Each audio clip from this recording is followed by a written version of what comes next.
It's nice to have everyone gathered today. It's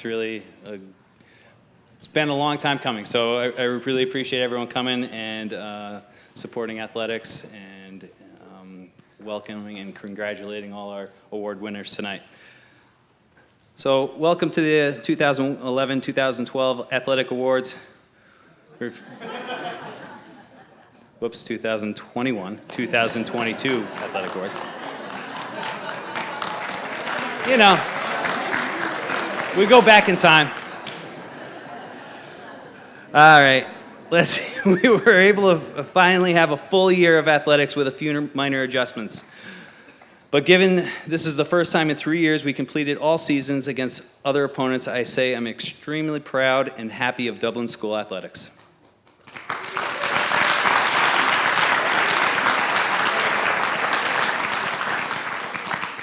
These types of talks and speeches always start out with how success is not measured by wins and losses, which I believe we can all agree is true, but we also had one heck of a year.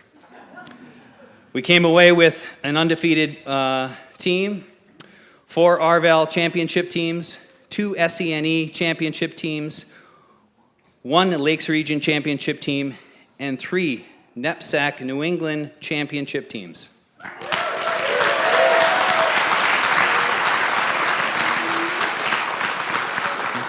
This says a lot about our coaches and our student athletes who have worked hard and showed determination and grit through a tough year with COVID and weather-related cancellations and delays. All the student athletes should be proud of their accomplishments this year.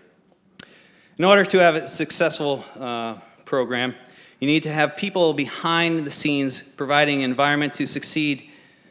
We would like to thank those people right now. I want to thank the housekeeping department for helping keep our spaces clean and sanitary, knowing that we want to try to make sure everything is clean.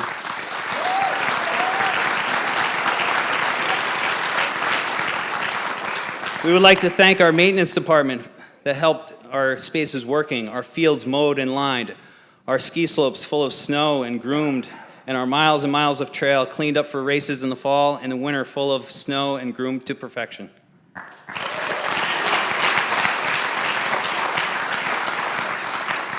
We would like to thank the kitchen staff for all the nutritious meals and bag lunches and snacks they provide us to keep us at peak performance.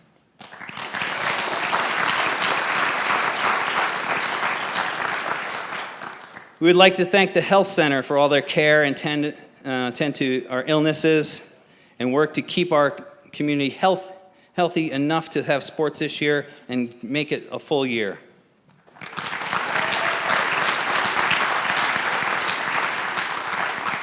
We would like to thank the athletic training staff for keeping our wounds and injuries managed and taken care of so we can play each season.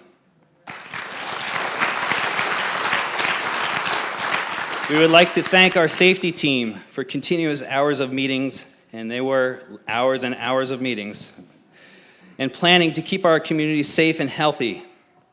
We would like to thank the business office for helping pay officials, help us get meal money, and their hard work they do to keep athletics strong.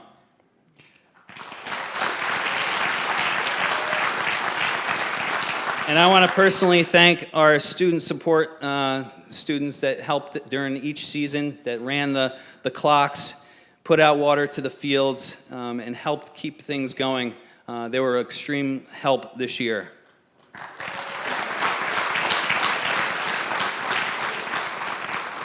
Next, I would like to thank all the coaches for their hard work and dedication in making this a successful year after a long stretch of limited to no competitions.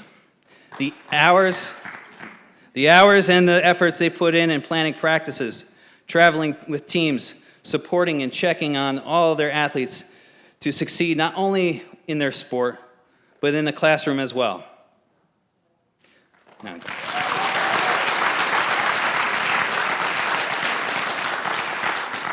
athletes, if you have a chance, remember to thank your coaches. They put a lot of effort in. Do that if you can later on tonight. Lastly, we cannot forget to thank all the parents and fans for all their support. There were many families that were able to come to games or watch the live stream broadcast or bring food and treats to teams each year. All of your support goes a long way in providing a successful and happy year of athletics at Dublin. Please give our parents a round of applause, too.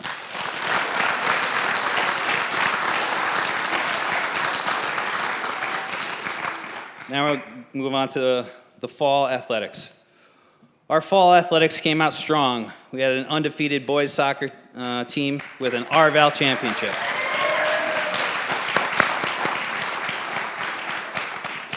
We hosted the RVAL cross-country championship with the boys taking first and our girls taking second. And then our boys also placed sixth in New England's, with one of our top runners placing 12th overall.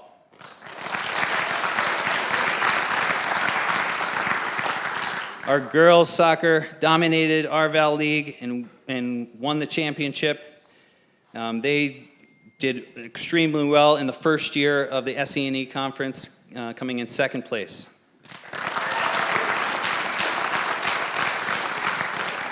I also remember going out and watching our sailing team host our regatta this year, which we haven't hosted in a while, against Brewster Academy, and it was so foggy. It was just amazing to be able to watch them out there competing and having fun.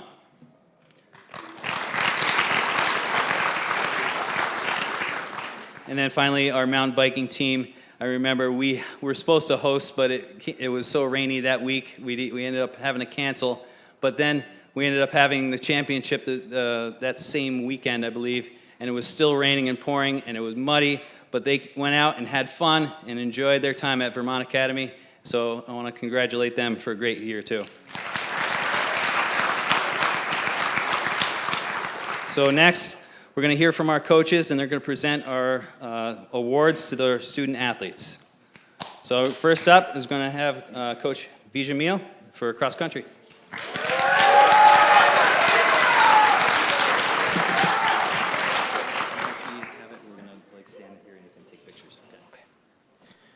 So Mr. Young just did a very good summary of our very good season, and I am going to recognize some athletes, and I'm going to start with a couple of awards that are called Leadership Through the Years. These are athletes that provided leadership in the team for the last 3 or 4 years. So I'm going to start talking about Clint. Clint started his participation in the cross-country team in 2018, and he did in a spectacular fashion. He won the New England Division 4 Championship for JV runners as a freshman, competing against much older people. From that point on, Clint became a true leader for us. And everyone knows that Clint possesses great athletics capabilities, and I think you will hear more about that later on today. So today I want to focus on his leadership abilities, and I want to also focus on his human qualities. So Clint is a benevolent leader, and he makes his teammates feel welcome in the team. He also leads by example, always in a good mood, always with a positive attitude. He helps everyone around him to find enjoyment in every workout and every competition, no matter the conditions. So, Clint, I want to thank you for all your contributions in the last 4 years in the cross-country program.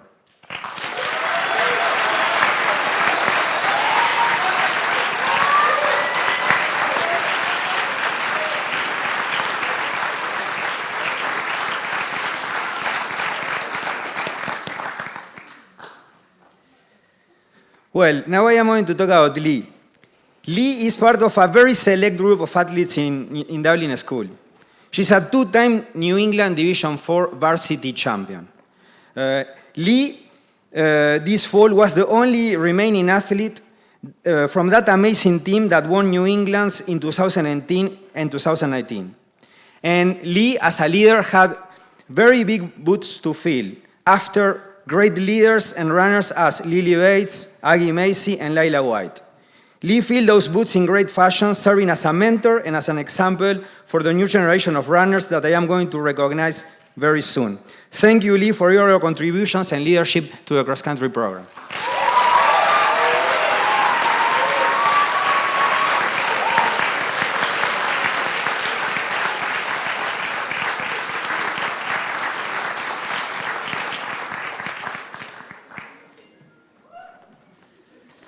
Well, we are moving to what we could consider runners of the past because they just left the team. We are going to focus on the present now. So I am going to talk about our most improved runner. So after coaching his two older siblings, Tayron and Quinn, who were great runners in their own right, it was hard to imagine that the Wilson family had more athletic talent in store.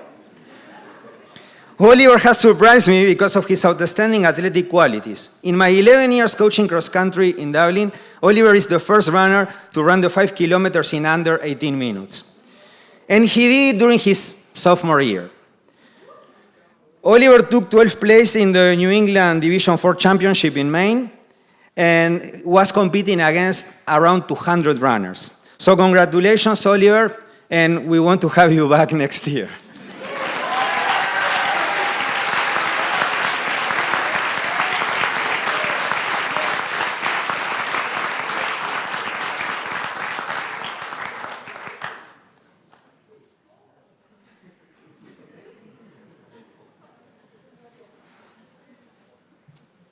Well, now we are going to talk a little bit about the future of the team because we are going to recognize 3 rookies that did very well this year and that are giving us a lot of hopes for the future of the team. So first of all, I am going to recognize Quinn, who was a great addition to the cross-country team. He quickly integrated to the team, and with his calm demeanor and poise, he looked like a team veteran. Quinn is a dedicated athlete who takes every practice and every race seriously. He also demonstrated great athletic qualities with solid performances at the Manchester Invitational and the JV New England Division 4 race. I am sure that in a couple of years, Quinn will provide the benevolent leadership I was talking about when I recognized Clint.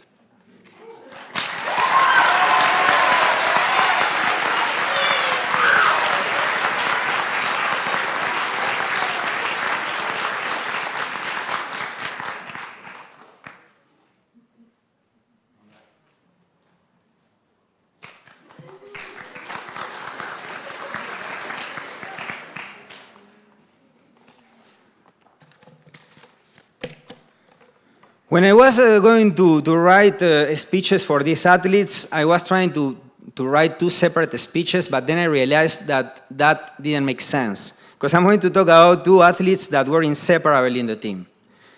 They ran together during practices, they sat together on the bus rides, and they also ran together in each and every race, only competing against each other in the last 100 yards of the race.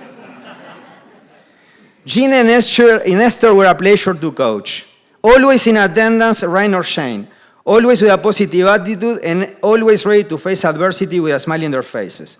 Seeing them finishing together and running their fastest time of the season in the New England Division 4 Championship in Maine will be among my fondest memories as a cross-country coach.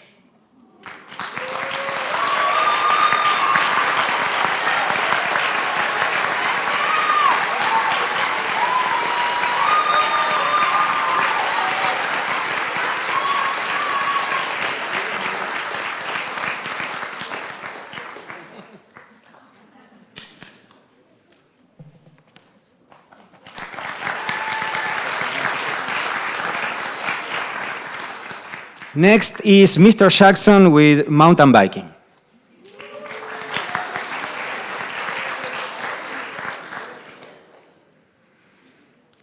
So I wrote a speech with all these flowery words, and it was probably one of the most amazing things that you'll ever hear. And then my computer wouldn't connect to the network, and I couldn't print it. So we're going to use what I remember of it tonight. I took a few notes here. The first thing I'd like to do is thank my 4-year senior, Oren Robley, for everything that he's given to the team for the last 4 years. He's been a vital, I mean, not only did he contribute, just amazing riding ability, a lot of experience, technical skill, but he also took a lot of young people under his wings and not only showed them how to fix their bike and taught them how to fix their bike. And a lot of students would come up to me at the end of the weekend and say, "Oh, I fixed my bike," or "I cleaned my drivetrain." Oren showed me how to do it. So I appreciate everything you've done, Oren, and thank you for 4 years of hard work. But if we could thank Oren for...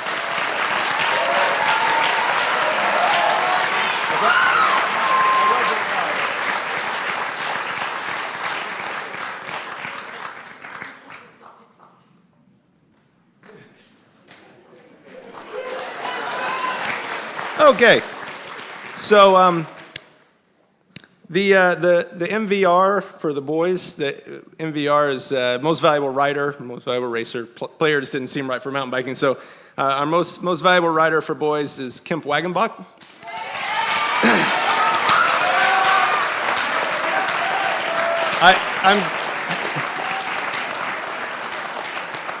I'm going to say some things about you, but so stand up here.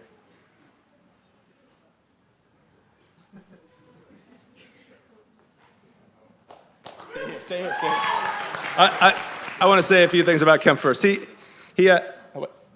showed a lot of promise his ninth grade year, and I was really looking forward to seeing how he improved in his 10th grade year. And of course, COVID happened, so we didn't compete. He didn't really have a chance to properly train, and so.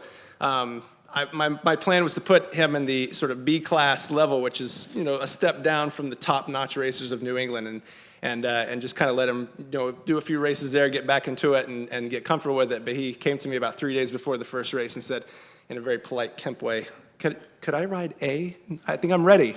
And he was ready for it. I misjudged that, and so he did a great job. Really crushed it. I'm really looking forward to seeing how he improves and grows for next year. So thank you, Kemp. Good job.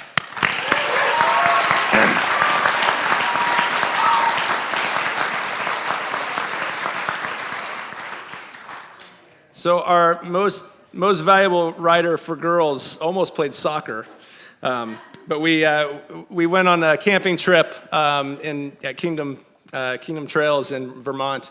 And that by the end of the third day, she had changed her mind, and she was like, "I'm in." She sent me an email late that night and was like, "I'm in for mountain biking." And I was like, "Yes." So I'm so glad that Campbell chose mountain biking. She brought a huge competitive spirit to the team, pushed a lot of people to go a lot faster, and often I could hear her screaming in the woods whenever, at somebody, "Get out of the way!" That was always it was always good to see her pushing, the newer riders and even some of our top riders at times. Mountain biking is not to her is not about podiums and awards and things, and so it's more about just going out and having fun on a bike with your friends, which is really the spirit of the thing. So she reminds us that every day. So Campbell, thank you, and most valuable rider.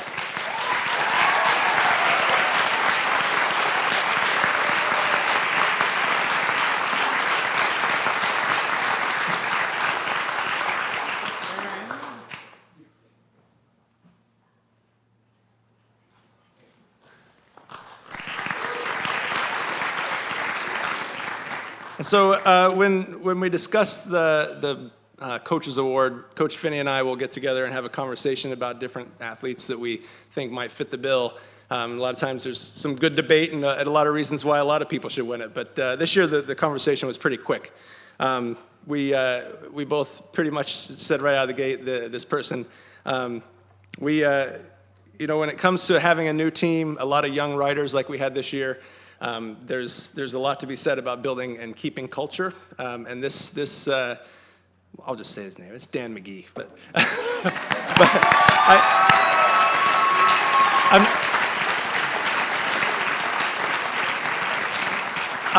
Dan is sort of embodies the spirit of mountain biking. I think he doesn't have bad days. He doesn't have bad practices. He likes to come in and work hard. I think he sort of gave the hard workout of the week is on Fridays, and he calls them full send Fridays, and he created that term. Kind of makes it a little easier. He's the first person that will be willing to offer help if a job needs to get done. He's the first person that will try to help a rider whose bike breaks, or at least try to find someone who could help if he can't, or anytime that I as a coach, need to have, a rider, talk to about something, he's always the first to volunteer to do it. And I think it says a lot about that. But if you spend any time on this campus, you know that, because it's not just the mountain biking team that he makes better, but he makes his dorm better, he makes his class better, he makes the school better.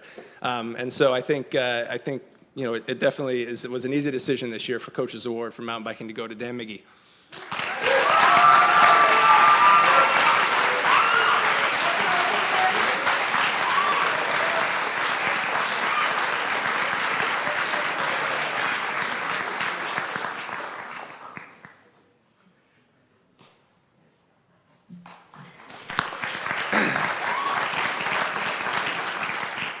Now I would like to call up Sam Peyton Levine for boys soccer.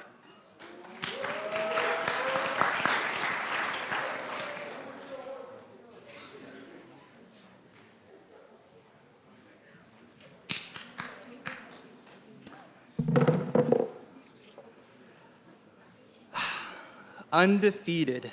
Pretty good feeling.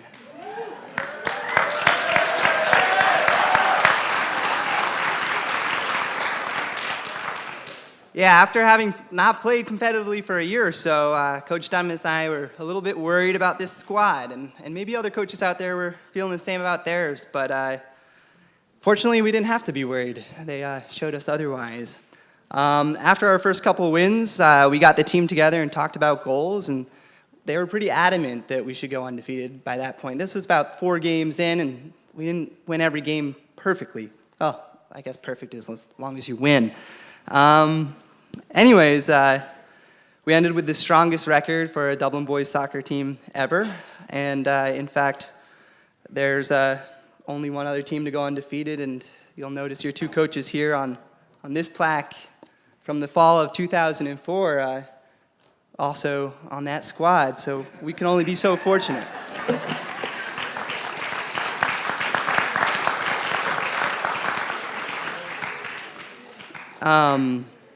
And while I'm up here tonight to recognize some individuals, this doesn't happen without a team. And so I'd like to take a moment to give a round of applause to all the supporting members behind these players that are going to get some individual awards. So thank you so much.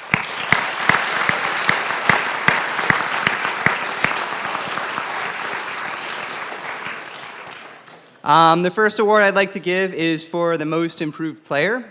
The most improved player goes to a sophomore who we weren't expecting to be a starter for us, but after only a couple of practices had forced our hand and was in the starting 11 on our first match day.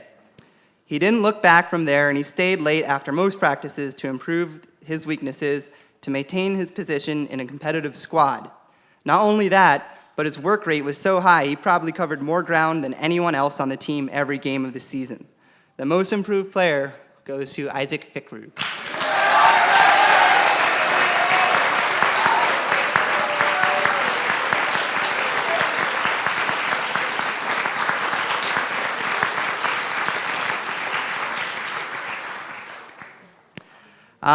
The Coach's Award goes to a player who was a standout leader of the group from day one. He somehow found a way to organize this group of 35 rowdy teenagers, which is a testament to his leadership qualities. He's also been an attacking player for all his life, but this year we turned him into a defender, and he was the core of a defensive line that rarely conceded any goals. He was pivotal to our success this year, and we're going to really miss this guy. The Coach's Award goes to Andrew Edmonds.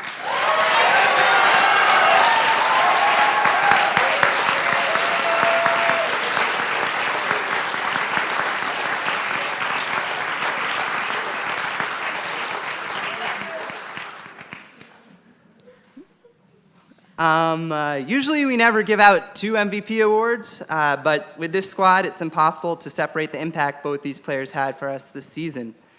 They were not only our 2 most skilled players, they also worked extremely hard for the team, pushing their teammates in practices and in games.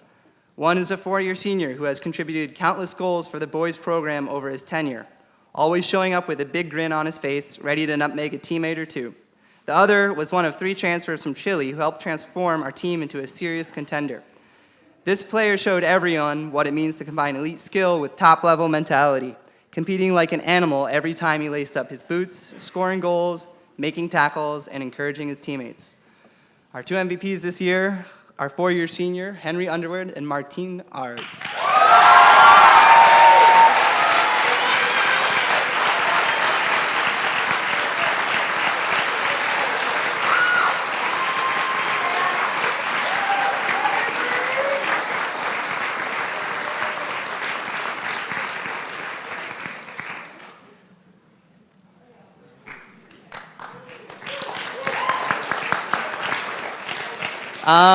Now I'd like to call up Coach Bates for girls soccer.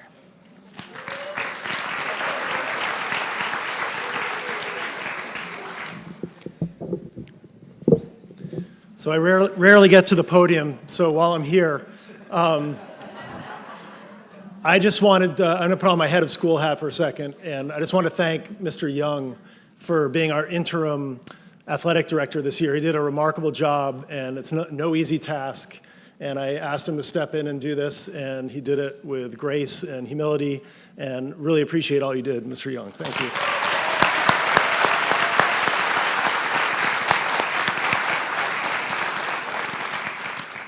So Coach Little and I just had an absolute blast coaching the girls this fall, and I thought I'd just do this on a whim. I really wanted to get to know this group of athletes. I think they've talked me into doing it again next year, which I'm really excited about. And but I think if the one thing described our practices and games, it was just a sense of joy. We just had fun together. We worked really hard. Even in losses, I mean, they went 12-4, so we didn't lose too much, but they were just always supporting each other, always positive. They scored so many goals that I just kept pumping my wrist and fist like this that I hurt my wrist. It wasn't a skiing injury. It was just from, no. But they were just so fun. It was so exciting to watch them play. And we had to have them join a new conference because they were dominating all their teams. And I didn't know how that would go. And to make it to the finals and have their best game against McDuffie was really, really awesome. So thank you to all the girls. We had so much fun coaching you.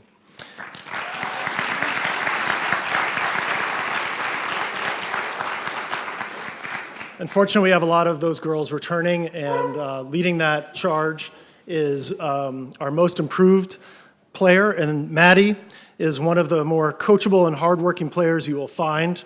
She came into the season with very little soccer experience and soon became one of the dominant defenders in our conferences. She played left back and was what we call a shutdown player against attacking wings. She combines a strong and physical playing style with the highest level of sportsmanship. She'll be a critical player for our team over the next 2 years. Maddie Lefebvre, congratulations.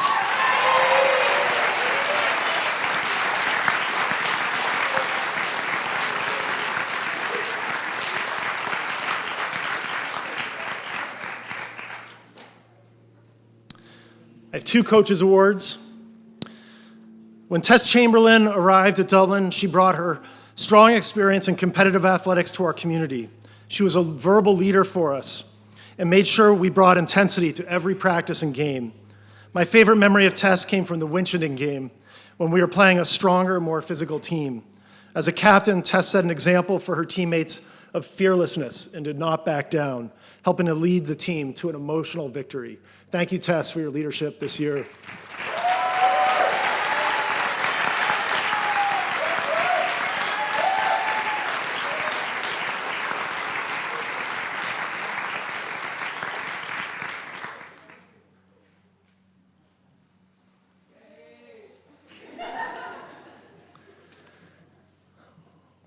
My second coach's award. Within seconds of my stepping onto the field for our first practice this fall, Mia Fantauzi came up to me and asked, "How can I help you, coach?" Mia was a superstar on this team and played almost every position in the midfield and on offense. I will never forget some of the full field, beautiful runs she made that typically ended up with a goal or either drew so many defenders that she freed up Luna for a shot. The stronger teams brought out her best, and she showed that she can play at the highest level. I truly hope she continues to play soccer in college. Mia, thank you for your leadership throughout the season and your immeasurable contributions to our athletics program overall.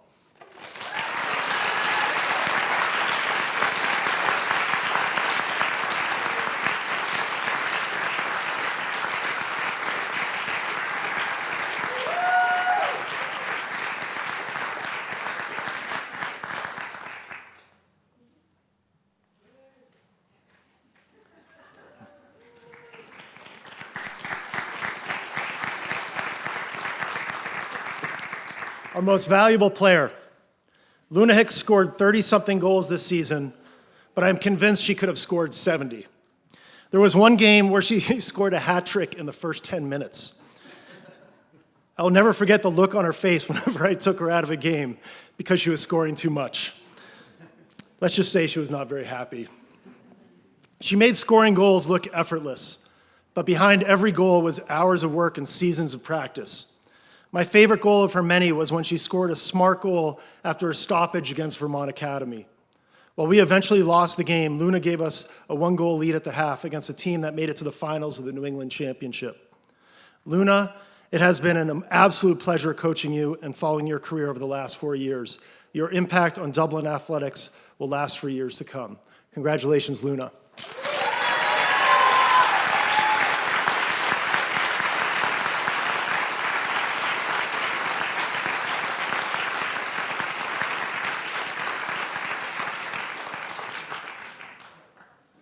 And now it's time for Julie Venn and the sailing program.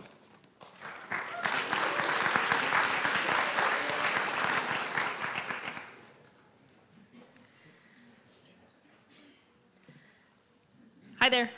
I'm one of 3 coaches for sailing, and before we get started, I'd like to thank my fellow coaches, Allison Weber and Nico Ortiz.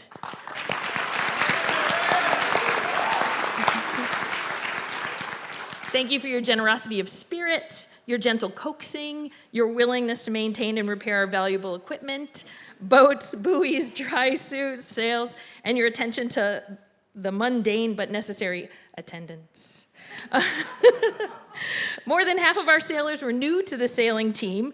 Cole, Clement, Jane, JJ, Ellie, Adelaide, Hannah, Margaret H., Sasha, Ezra, and Zazo. While some of us had experienced the joy of sailing, 35% of our team had never sailed before. You want more statistics, right? I mean, what would you expect? Okay, 70% of us tried skippering for the first time this year. 40% of us are or became proficient skippers during the course of the season. 30% of us never missed a single practice. Margaret C., Ellie, Taylor, Hannah, Clara, Lily. That's amazing.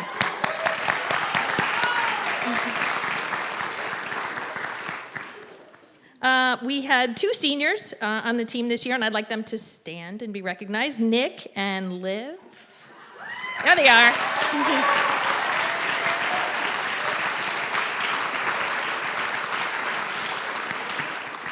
Thank you for your leadership to the team. Thank you for being willing to help the novices learn how to sail. Thank you for bringing your music and enthusiasm to practice. You taught others how to love the sport. This year, the Dublin School sailing team experienced an unprecedented amount of support from the members of our extended sailing family, also known as the parents. Thank you. With generous donations from them, spearheaded by Jim Herdecki and Noel Paradise, the team added 2 new 2019 Club 420s and 4 gently used Club 420s from a Rhode Island club. Thanks also to Brad and Erica for finding a way to match their donations so we could get some new boats.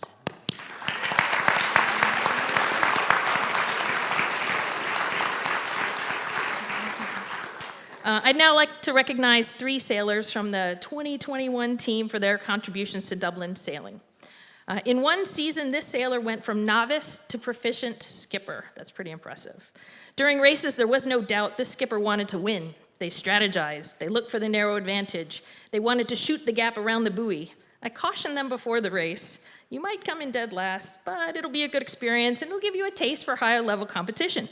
You could see it in their face, the delight, the joy of taking the lead in the race the day before they weren't even supposed to be in that race. Okay. If you were privileged to be paired with this mate, you quickly learned a lot about competitive sailing. Our first award, Most Improved Sailor, goes to Clara Smith.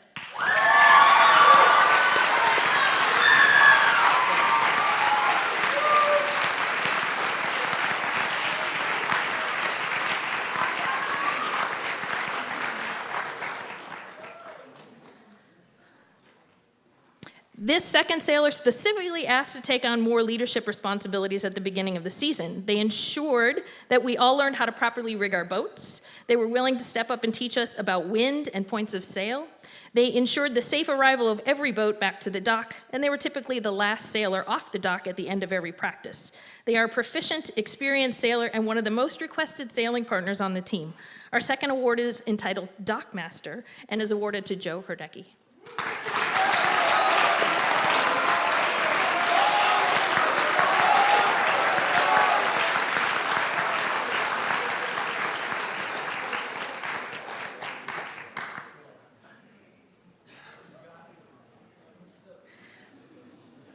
While this sailor is a fierce competitor, the sailor's goal for this year was to help the team improve as a whole. They often would ride in the coach boat to give advice to individual sailors during practice. This sailor was instrumental in inspecting our new boats before we purchased them and rigging them up when they arrived.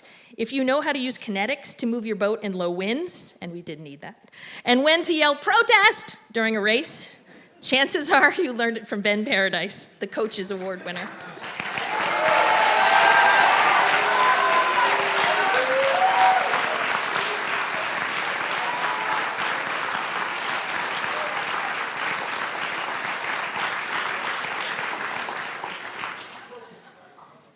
And now Mr. Young's coming back. All right, we were part of a new conference, full year conference this year, in the SENE. So that meant we traveled to Rhode Island, Connecticut, and a little bit into Massachusetts. This conference has given out awards that I'm going to hand out right now. Basically, it's first team, second team, and honorable mention. In the fall, we were only competing in girls soccer. In the winter, it was boys and girls basketball. And in the spring, boys and girls lacrosse. So I just want to recognize them. We have plaques for them from the SENE. So I'm going to call up everyone's name. I'm going to have you just come up and get your award. We'll take pictures. But first team for soccer, girls soccer, Eve Hicks, Luna Hicks, Mia Fantazzi. Second team, Tess Chamberlain, Erica Fantazzi. Honorable mention, Maddie Fave. Congratulate all these award winners.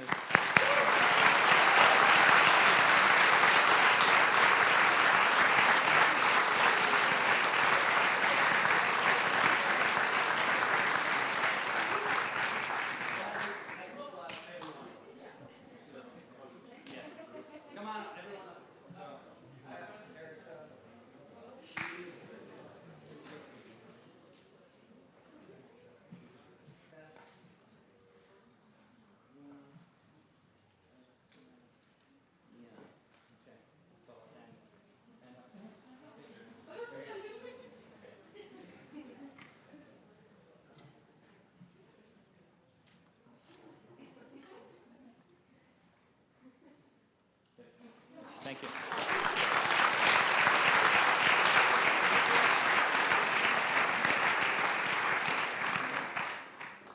We also had a cross-country runner. There is no award for this, but we just want to recognize that Oliver Wilson was named for all NEPSAC for the running this year. So congratulations.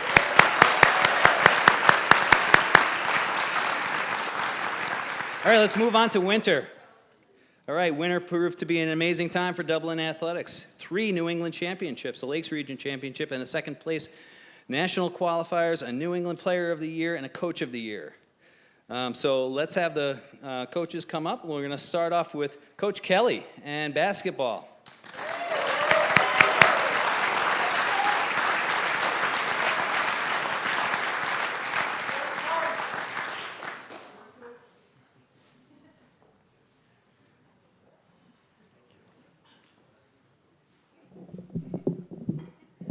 Good evening.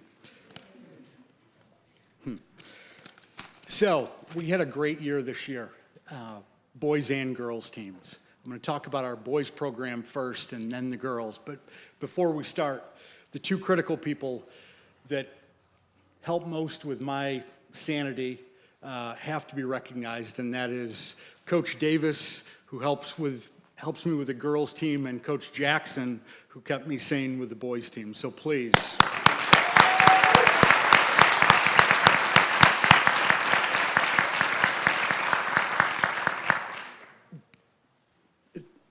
I'm really not exaggerating when I say that. So the boys team, both basketball teams this year joined, as Mr. Young said, the SENE. And on the boys' side, it is an incredibly, incredibly competitive league. In our class, Class D, 7 teams make the NEPSAC tournament at the end of the year. And this year, 3 of those teams were from that league. So that was the buzzsaw that the boys had to go through every game. And it was a struggle when we started the year with 16 boys, 75% of which had never been on the court in a varsity basketball game. So when you keep it in that perspective, I couldn't be more proud of all that they accomplished. We finished our year with a 7-9 record, and the greatest joy that I get is that they're annoyed by that. So the thing that I would say about the boys as a team is this. We went to Rocky Hill, this is in January, when games were getting canceled left and right and rescheduled left and right because of COVID. And we had to drive down to Providence on a Tuesday afternoon, a random day of the week. And we walk in the gym and there are no referees. So we are sitting there getting ready to play, and we don't know yet who's going to officiate this game. Well, a couple of very friendly Rocky Hill fans volunteered to referee, and they did so.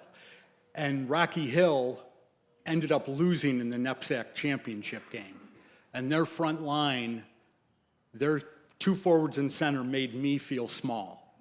So their starting lineup was 6'5", 6'7", and 6'9" across the front. And they were looking at us a particular way. And the thing that gives me the greatest pride is at halftime, when we were losing by 2 points, they weren't looking that way anymore. And at the end of that game, all of our guys were still talking about what could have been. And to me, it spoke volumes about the overall character of that group of young men, of which, again, I couldn't be more proud. So I have 2 Coaches Awards and an MVP for the boys.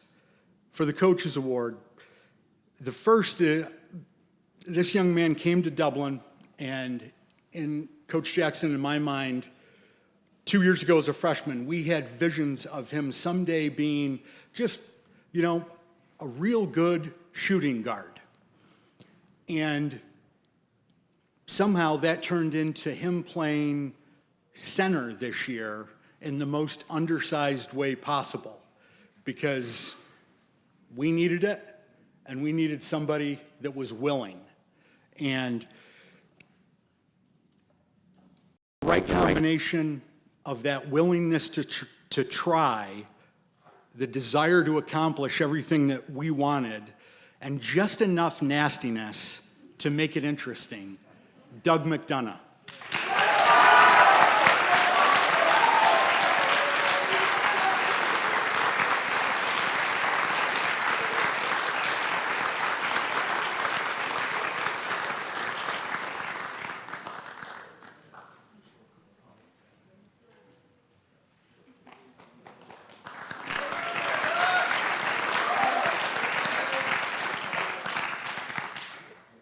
You'll notice a theme here tonight, and as student athletes, you should remember it, which is that Coaches Awards become thematic. You start to see people that play multiple sports being named Coaches Awards winners over and over again. And there are simple reasons why. Because the things that they do consistently are the things that stick out. So the next Coaches Award goes to another player that we asked an awful lot from this season. Handling the ball, sharing the ball, rebounding the ball, not coming off the court much, and for the love of God, not getting hurt. We could do that because we kept him off the ski mountains and, off the snowmobiles this year, so that was good. He did all that he could to raise and lead his teammates, and elected captain by his teammates. Our second Coaches Award goes to Andrew Edmonds.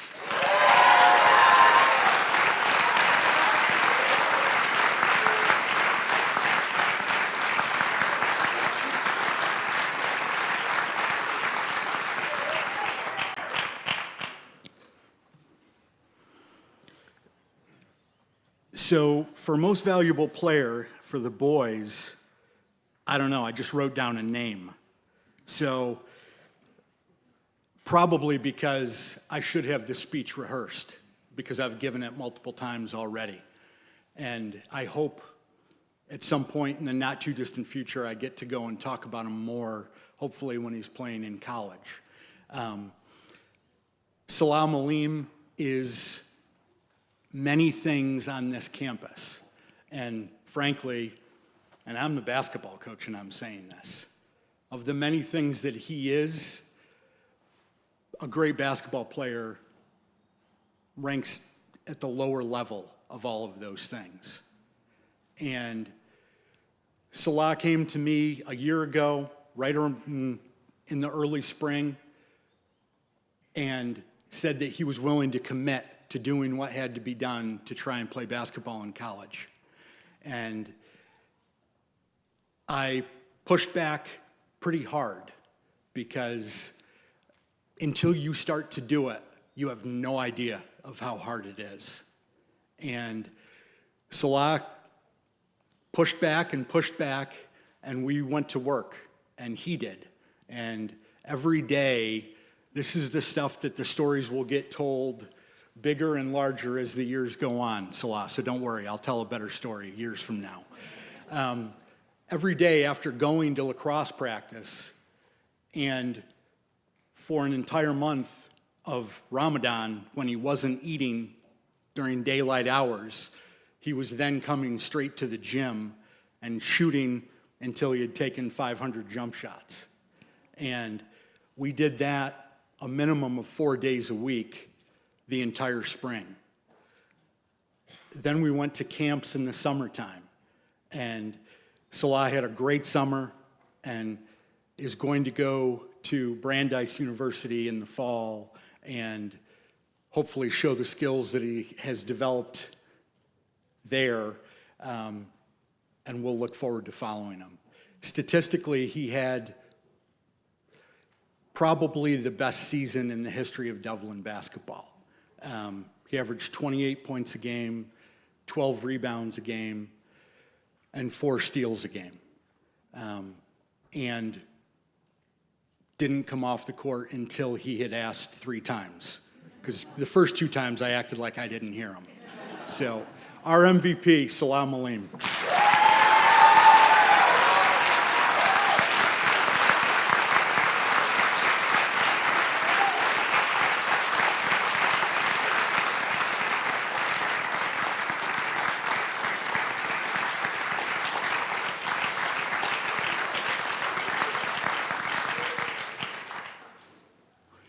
So, I guess like it or not, I have to talk about the girls' team as well. So, right now, if you watch any of the ESPN channels or Disney Plus, actually, there's a new commercial out there that really struck me. And it gives all these images of teams winning championships and all of those kinds of things, but it's the words that get me. So you got to bear with me. I don't have the old guy voice to go with it yet. I'm working on that. You want a great team? You got to build it, piece by piece. Start with a few natural-born leaders. Then you add some old veterans who've seen it all. And a few youngsters just getting started. Tough cookies that won't back down from anything. And some pranksters to keep it loose. You need those strong but silent types, and a few not so silent types. Those with chips on their shoulders and ice in their veins. And a few who would do anything to win. You find a cast of characters like that, you've got yourself one heck of a team. Now, this part is the part I added. When you have that, you have to love it, respect it, and cherish that team, because it doesn't come around very often. And that is the girls' basketball team in 2021 and 2022. So our team this year finished with 17 wins and 2 losses. They captured the RVAL regular season and tournament championships, the SENE tournament championship, and the NEPSAC Class D championship.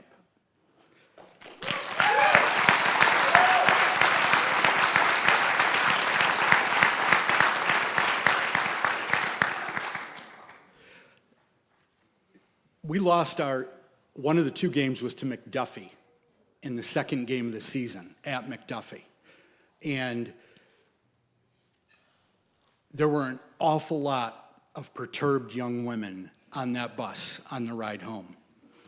Then when we started keeping track of the standings, they kept begging McDuffie to keep winning. They rooted for them so that we would get to play them in the tournament championship game. And when we went there, it was like out of the movies, where you go out and say, leave no doubt to your team. And we didn't leave any doubt that day, for sure. So we have some awards tonight. Our most improved player didn't get the luxury of working her way into playing against varsity competition because she didn't have any games last year. Instead, she worked at home, here over the summer with me, through the fall, on Sunday afternoons, in the wintertime, over winter break, watching game videos, and constantly annoying me with what she could do to improve. And she worked her way into the starting lineup, and when January rolled around, she started every game from our first game after break all the way and including the NEPSAC championship game. And the reality of what we needed from that position this year was that we didn't need a star. We needed somebody to do an awful lot of things that nobody was ever going to know anything about except maybe her teammates, probably Coach Davis and I, and that's about it. And she was willing to make that commitment to doing those things. So our most improved player this year is Maddie Lefebvre.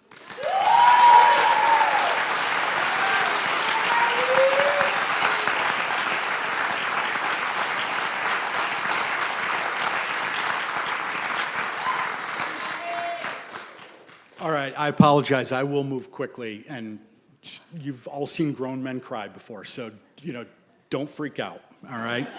So, our first coach's award goes to Erica Fantausi. Erica's our do-everything player, and whatever we needed more of, she would do more of. It was literally that simple. I would say, Erica, we need you to do more of this today. And she would just look at me and shake her head and then go do it. So this year for her, what that meant was she averaged 13 points, 6 rebounds, 4 assists, 6 deflected passes, and 6 steals every game. That was the line. And unless she was in foul trouble, she didn't come off the court until we were ahead by so much that we had to be merciful. So the 2 biggest strengths that Erica has are her basketball IQ, which tells her in the moment what the right thing to do is, and her other big strength, which not everybody has, and it's hard to get, is her willingness to then go and do it. Talk is cheap. When you know what the right thing to do is, we all think we do. Then it's just a question of whether you're willing to go and do it. And day in and day out, no questions asked, Erica Fantausi, Coach's Award winner.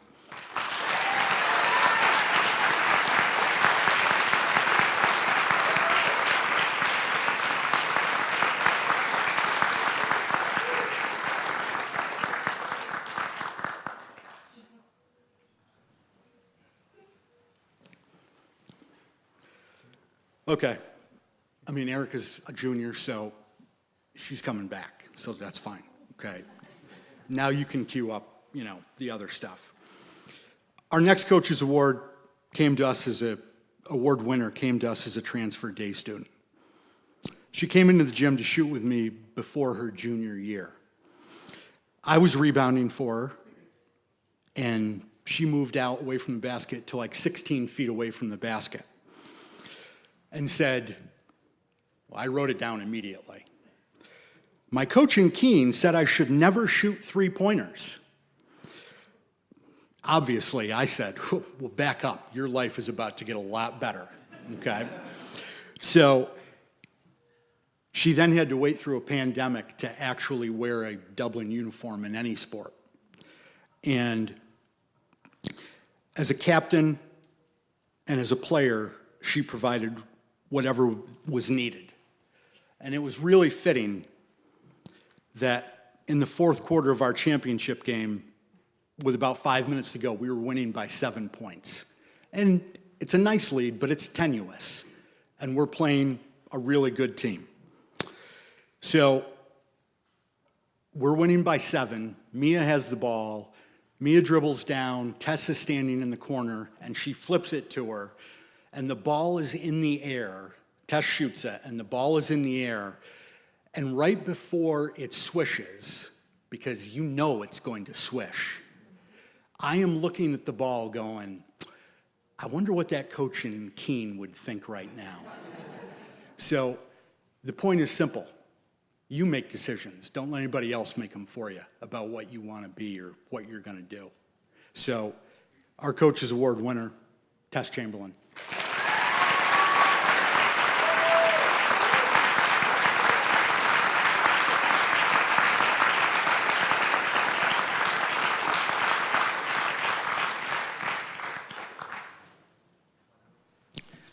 Okay. So, there's one more. So, our most valuable player. In basketball, it's often and long been said that good players make shots when they're open. Really good players do it when they're being guarded. Great players do it consistently, game after game. And MVPs, they do it when there's a moment that requires it. In our championship game this year, we had cut the deficit to 1 point. This is before that. And then we couldn't score.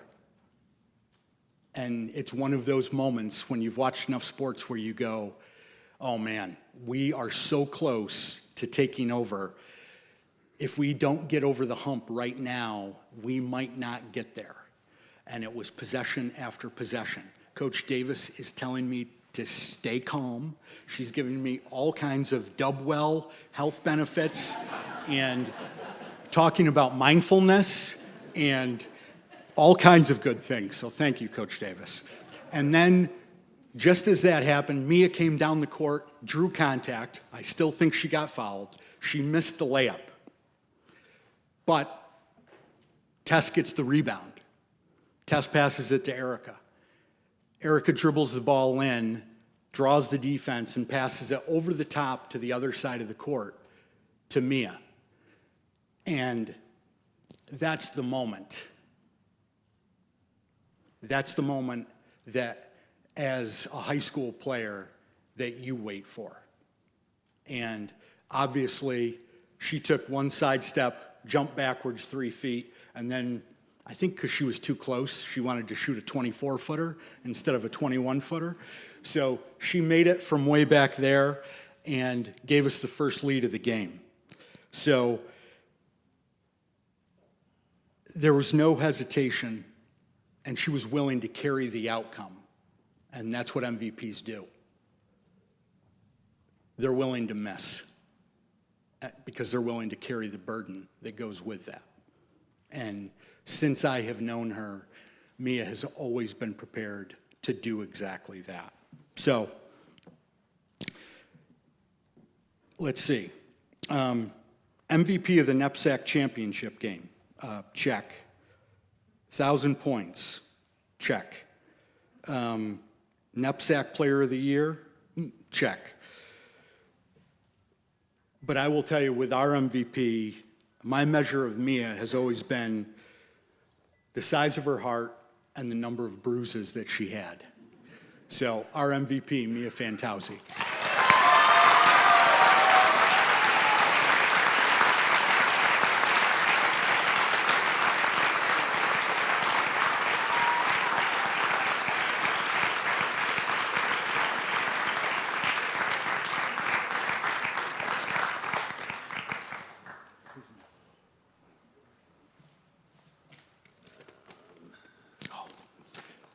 I apologize. I'm sorry.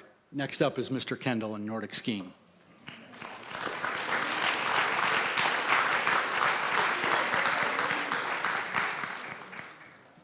So we had an absolutely wonderful winter this season. We're so thankful for the Dublin Nordic Center for the amazing trails we had.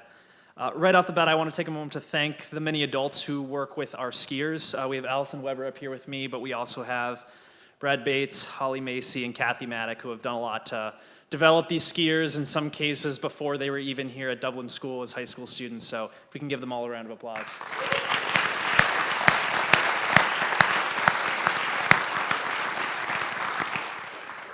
So narratively, our season was sort of bookended with two different overnight trips, which really helped bring the team together. We had a pre-Thanksgiving training trip up in Craftsbury, Vermont, where we're eating great food, skiing on lots of wonderful trails of sometimes man-made, sometimes natural snow, around a whole bunch of college skiers from teams all over New England that will come together. So it's a really fun energy to start the season with, and then we were fortunate we had a storm roll in at the end of the season that forced us to go up to Maine for the New England Championship a night early. And that was just this wonderful time where the team was able to come together, spend some time together around the big races, and we were really thankful for that. In terms of results, incredible season. We had the boys Lakes Region champions, the girls second place in the Lakes Region. We had 3 qualifiers and competitors at the U16 championships, which are all the best skiers from around New England who are under 16 years old. We had 2 qualifiers for the Eastern High School Championships, and we had 1 skier on the New England Junior National Team. So if we can give them all a round of applause.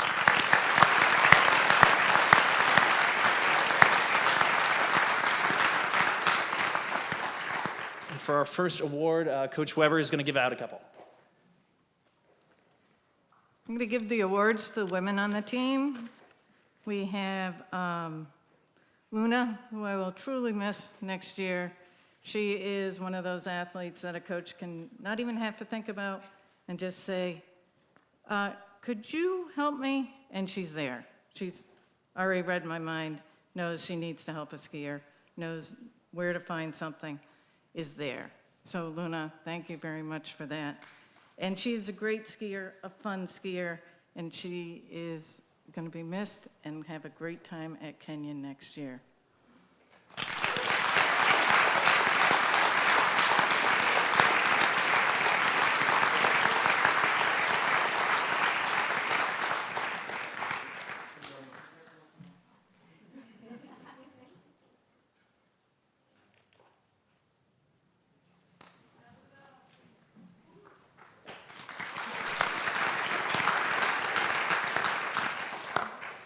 The next young woman I'd like to recognize is a 3-year skier, has always shown up to practice, ready to work hard, example for others. And when she first started at Craftsbury, I'm not sure she had seen much snow before. And maybe the length of this tent this way was a big deal. Now she's one of our competitive skiers. This summer, maybe with some roller skis underneath her, she'll be that much further ahead. Rahala, you are our Coach's Award this year.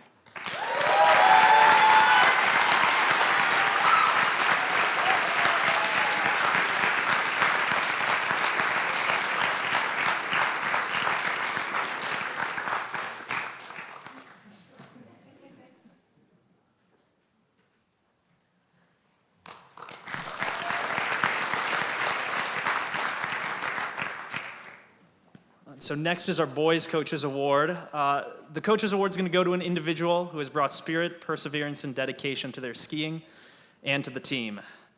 This skier took up the sport while at Dublin and persevered through the early challenges of learning to balance on skinny skis to become a key scorer for the team in competitions and an important source of enthusiasm in practices, at races, and on the road.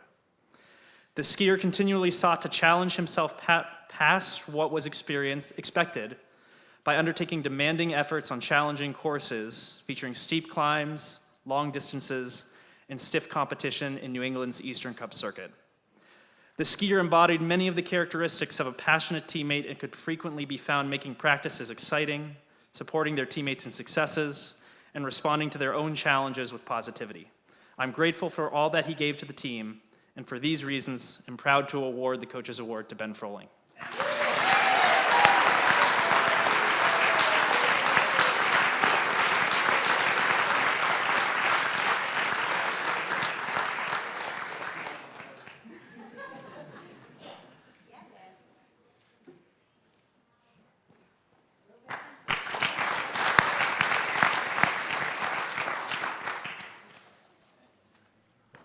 All right, for our most valuable skier, this year's most valuable skier award goes to a senior who has delivered standout performances on the snow across his 4 years and has helped to engage his teammates in training hard and reaching potential and collective goals, personal and collective goals in Nordic skiing.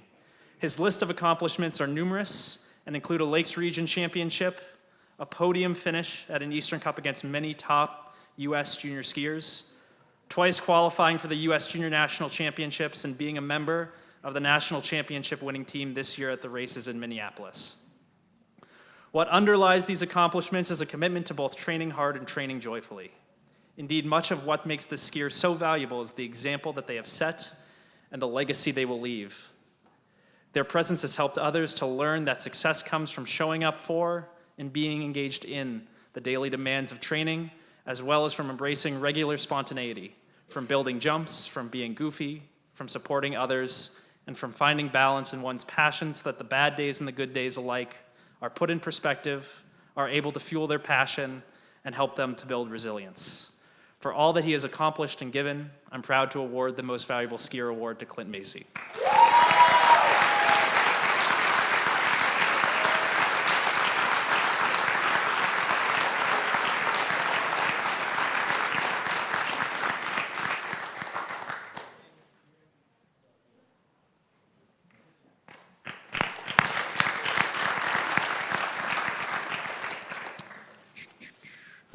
Next up, we have Mr. Johnson with snowboarding.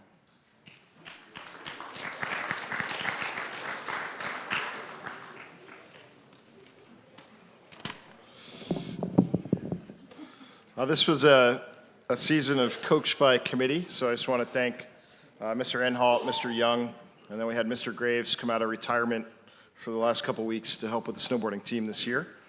I don't snowboard, but I was very excited to get to work with this group. Took attendance, drove the bus, was there on the mountain with them, watching them get waffles down at the bottom. But the thing that stands out the most to me was the joy on their faces every time we met for practice. They just loved being out there. We drove to bigger mountains to get steeper terrain, bigger terrain parks, whatever they could find, and they just enjoyed it. And they had big smiles on their face, and that really made it all worth it. So I do want to recognize some athletes from this year. And our first is our most improved rider, or shredder, however you'd like to think of that. Pippa worked diligently throughout the season to become as skilled and confident in snowboarding as she could. She took every opportunity to work with others and independently as she became increasingly comfortable on her board. The determined look on her face each time she rode down the slope spoke volumes to the effort and focus she put in this season. Pippa has a bright future in the sport, and I hope she continues riding for years to come. Pippa.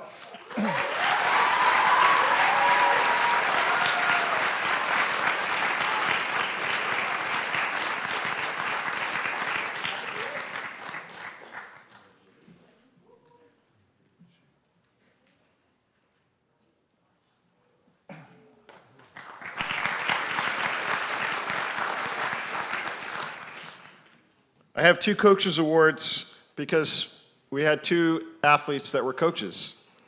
And the first is Dan McGee. Dan did a great job leading our team this year.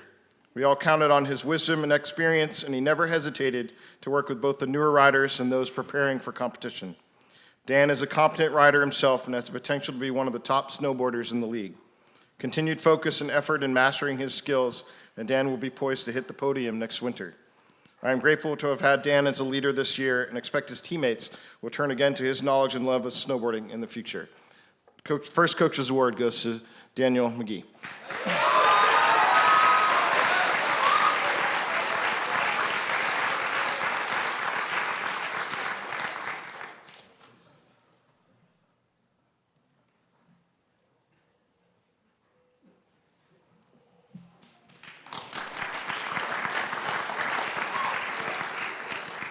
I should mention that we did compete. We had a small group that competed in the Lakes region this year and represented us very well, Dan being one of them. Our other Coaches Award also competed in the Lakes Region League competitions. And Casey Auld, it was a distinct pleasure to work with Casey in snowboarding this year. She took the lead with the team by helping to organize early season practices, share her knowledge and skill with the novice riders, and represent herself in the school at the Lakes Region competitions. Casey is a competent rider. She exhibited great joy every time she strapped on her board. Her smile and positivity will be remembered best as it was often contagious to the rest of the team. Our second Coach's Award goes to Casey Auld.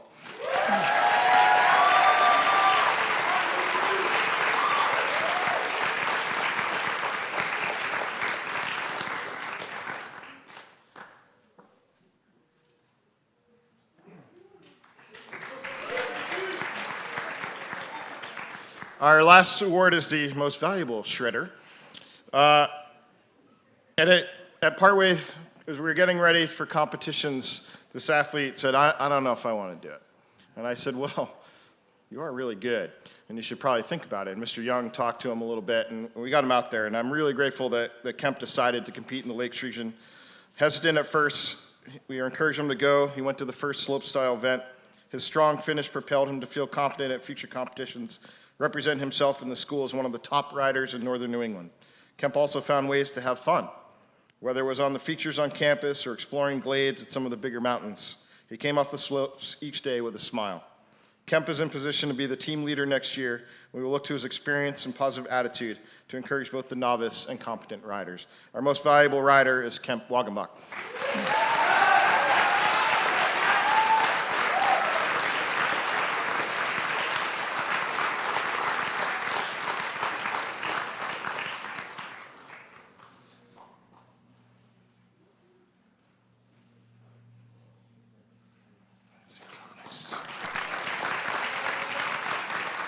Next up is Mr. Ennigus with Alpine Skiing.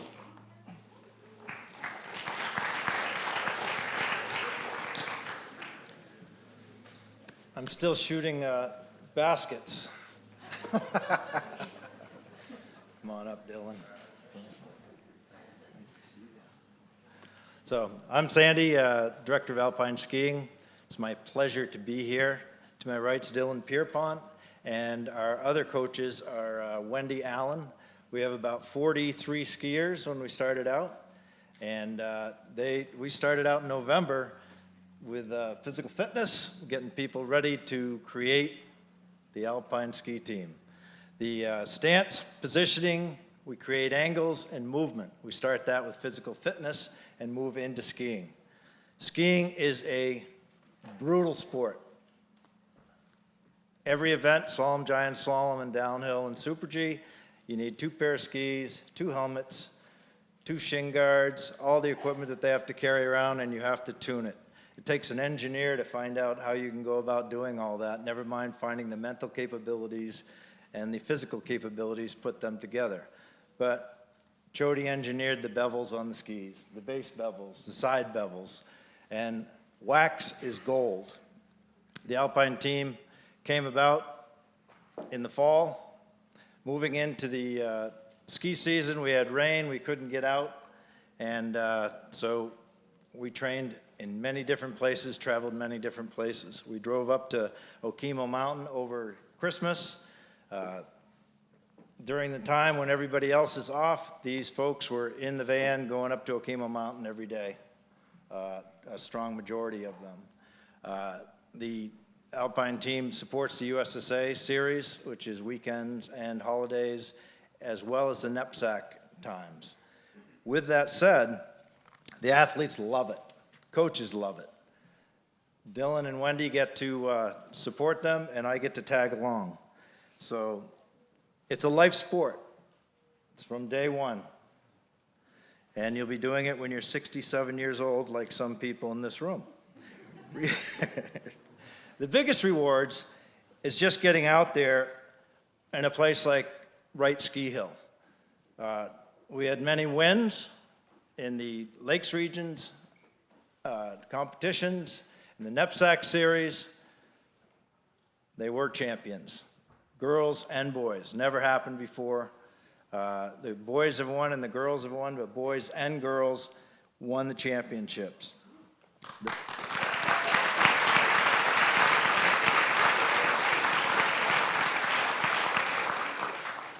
The biggest thing is watching the great effort. Whether they make the run or they win the run, all the athletes have come together. The inertia and the depth that has happened has been tremendous.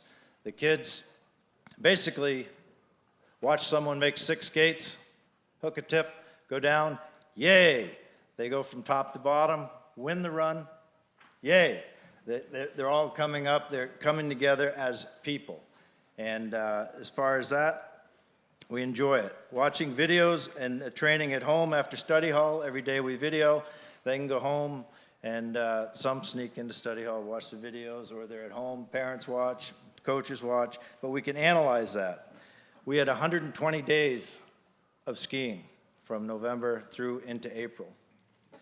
Dylan started off some of the beginner skiers the first day when we went over to Crotchet, and got them going, and nobody had had skis on before.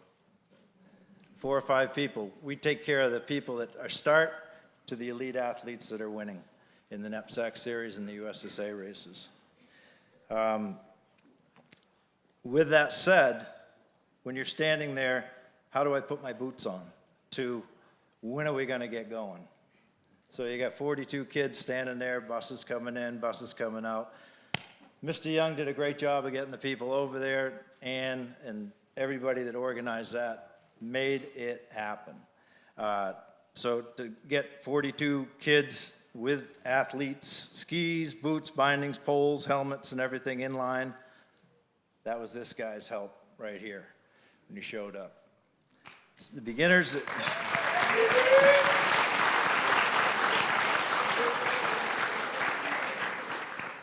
So how did it work? The beginner skiers got onto the pony lift or onto whichever lift we were on. You slide out here, right down Wright Ski Hill, go down onto the rope tow, onto the soccer field, and make it happen. So beginners, experts, seniors, freshmen, and then there was Harvey. What's Harvey's? 3rd grade? Kindergarten. All right. Yeah. He's been here so long, it seems like that. Anyway, from A to Z, the progression through to winning the knapsack championships is what I'm getting at, is the kids all take care of each other. They bring it in, the top helps the bottom helps the top, and the personality is unbelievable, and the school's done, and the community's done a wonderful job of bringing them together.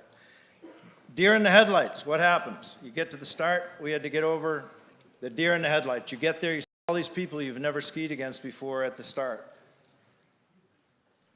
You forget everything you've learned with technical aspects and technique and tactics, okay? That's part of it, is learning how to deal with that up in the start, learning how to deal with that when you're going into the race circuit. So that's what we've been working on. Coming into the awards, basically, the most improved,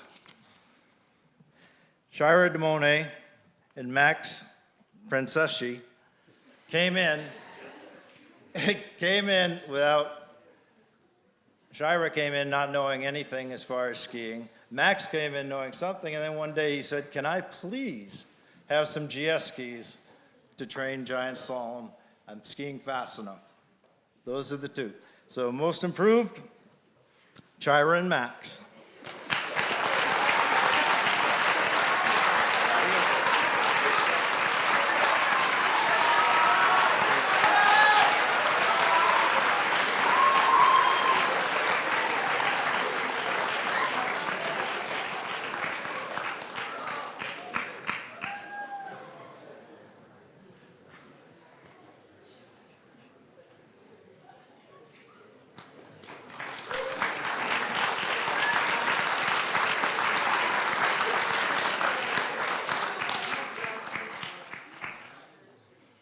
The Rising Above It Award. Sometimes you get there, you've planned the work, you've worked the plan, you're going to go there, you've helped all the other skiers work on their skis, you've prepared them physically, mentally, and this athlete, these two athletes, have been the people that have helped out, had it planned, and I'm going to win. And sometimes it just didn't happen. You're the fastest in training, and you get to the race, and sometimes it just didn't happen. And it happened a few times. But the Rising Above It Awards, Orrin Robley and Katie Strauss.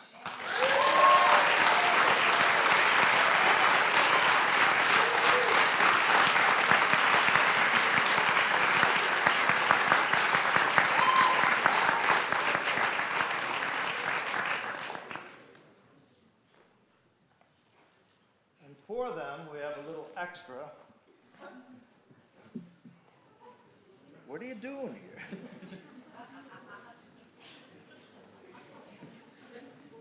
The telephone got in the way.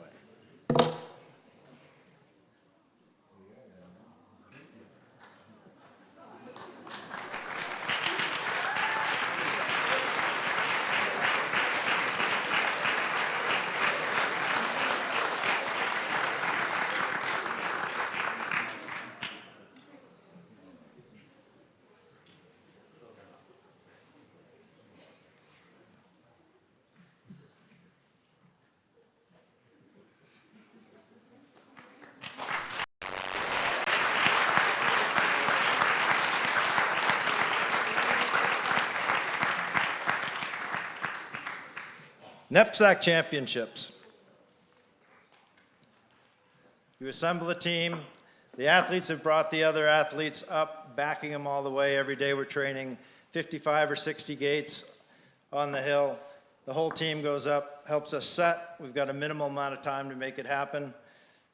The tactics and technique that they've learned, they're putting to work, okay? We get to the championships. First run of the giant slalom. Everything's going well, but your best guy doesn't make it. You're looking, okay, how are we going to get first? How are we going to get in there? Long story made short, the team had the inertia coming up. The next person was picking it up. What happened to this person? DNF, DNF, DNF. Dylan's down the hill on the radio calling up. Didn't finish, didn't finish. Next thing you know, the next person comes up, pushes it through, wins. You need 3 or 4 kids to pop into the high enough points. You add up the points. The winners are winners, the losers are the losers. We won the giant slalom. Okay, how are we going to continue? So, slalom's in the afternoon. You got 6 people. The next person popped in. That's how we roll. At the championships, Campbell Meyer and Mr. R's, Alejandro.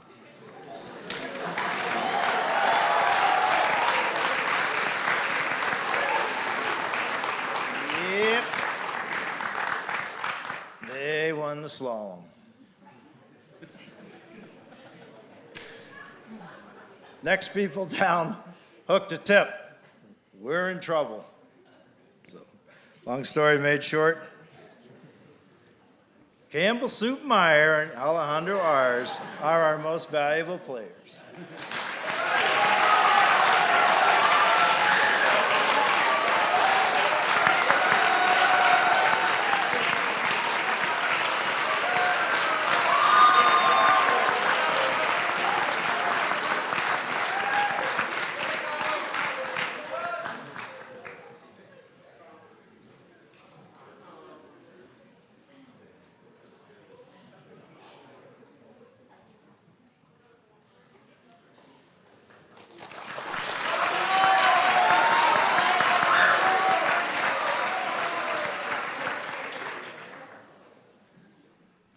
The glue of the team. Making goals and achieving goals. Making sure all the other athletes are coming about and making things happen. Okay? 105, Chody, Jesse Chody, and Lucy Walton. They made sure that the adjustments on people and that people showed up and made them get to the place they had to be when they had to be there. Come on up.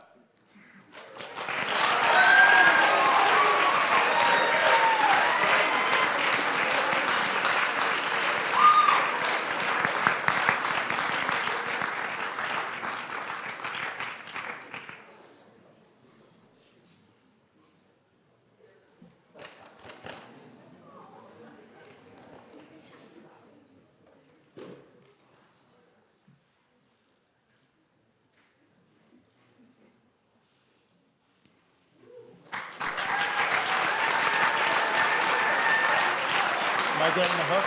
You're all set, unless you need something else. So making the wins is a long journey. Bringing this all together, bringing the kids together, having the people work with the other people, making sure the equipment is there and pulling it with that amount of gadgetry, that amount of travel, all the bags have to be brought. Lucy and Chody made that happen. Thank you.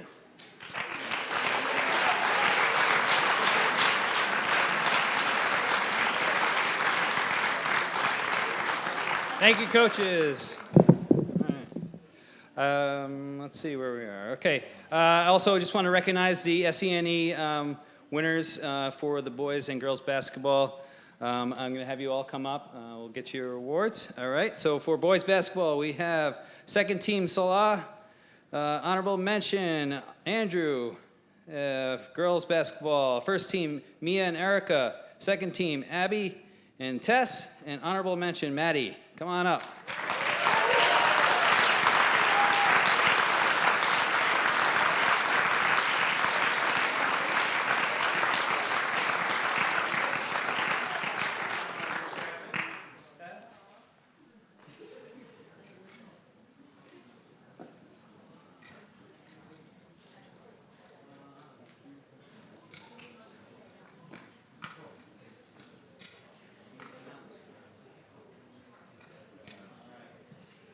In the line there, get the picture taken.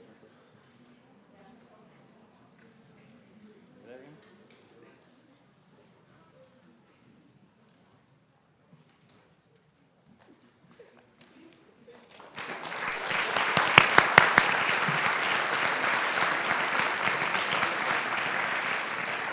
The NEPSAC honors that we received in the winter are numerous.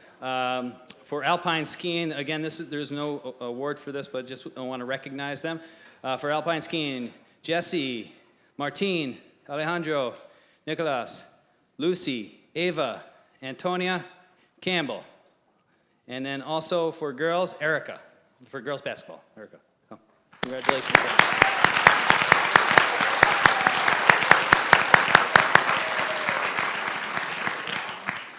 Also wanted to look at the two NEPSAC recognitions from our championship girls basketball team. We had, as Coach Kelly already mentioned, that Mia received the NEPSAC Player of the Year. She was also a 1,000-point scorer, so I'm going to have Mia come up, get that award, and a special basketball that we got for her. Come on up.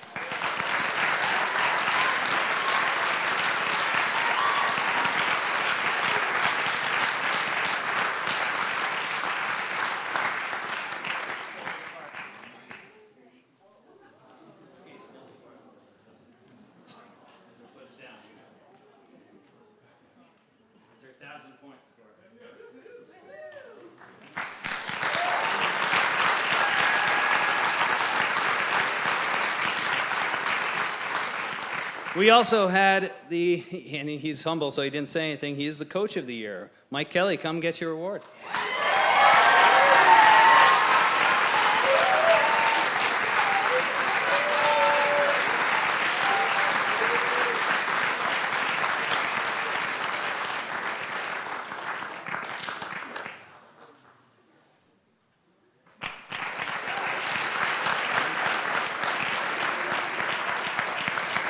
Okay, let's move on to spring.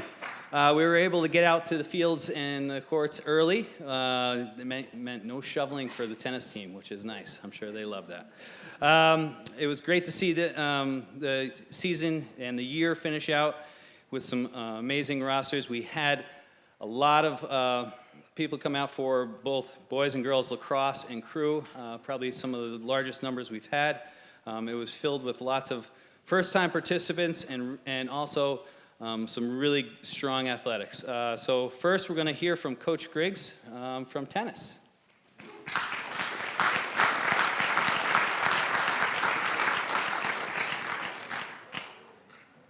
Thank you, Mr. Young. Not many of you know me because I was only here for the last 8 weeks of the spring. And so I just want to say thank you to all of you. You welcomed me in this community. You welcomed my dog into this community.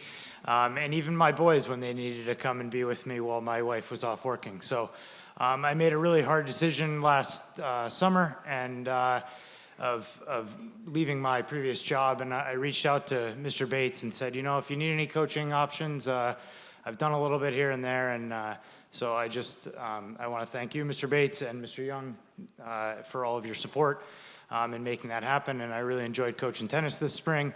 To Mr. Kelly, thank you. Thanks for being with me all spring and for keeping, as you said about your assistants, for keeping me sane. The first 4 or 5 weeks this spring, I felt like I was coaching more matches than having practices with all the rain that we were getting. So thank you, Mr. Kelly and Mr. Young, for organizing some of those nice little debacles with the weather. So because most of you don't know me, I'm going to go really quick with the awards here so that we can keep moving this night along. And so...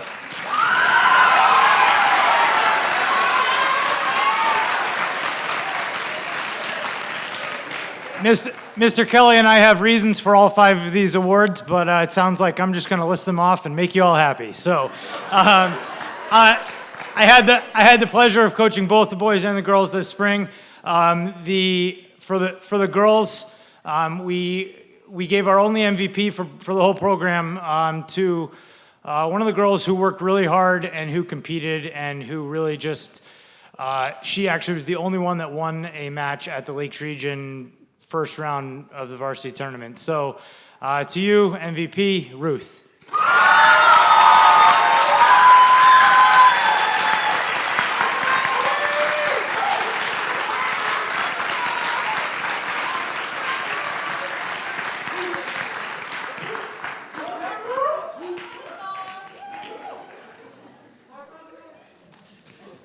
As I told the program at the very beginning in my first meeting, we're gonna be a program. We're not gonna be a boys team and a girls team. So I'm gonna mix up the order too as well here and go right into the boys awards.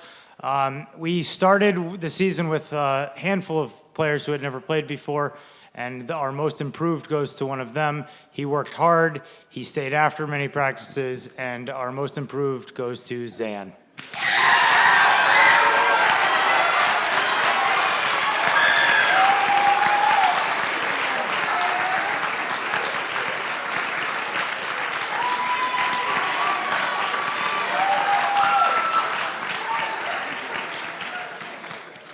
Three coaches awards, one on the boys side.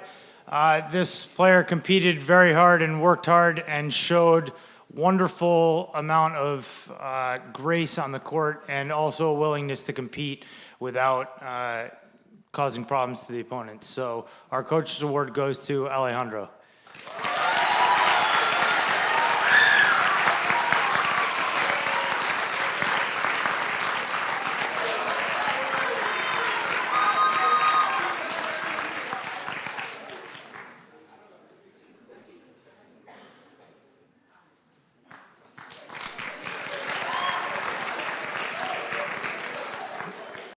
Coach's award on the girls' side go to 2 seniors who worked really hard to bring the team together, showed great leadership, and I didn't really feel like we could give one of these girls an award because they just of how hard they worked and how much they supported each other.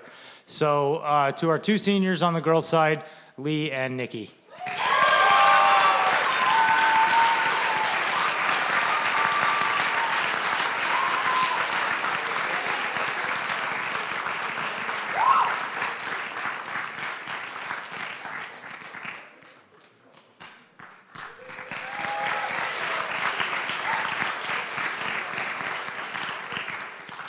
Next up, Mr. Johnson.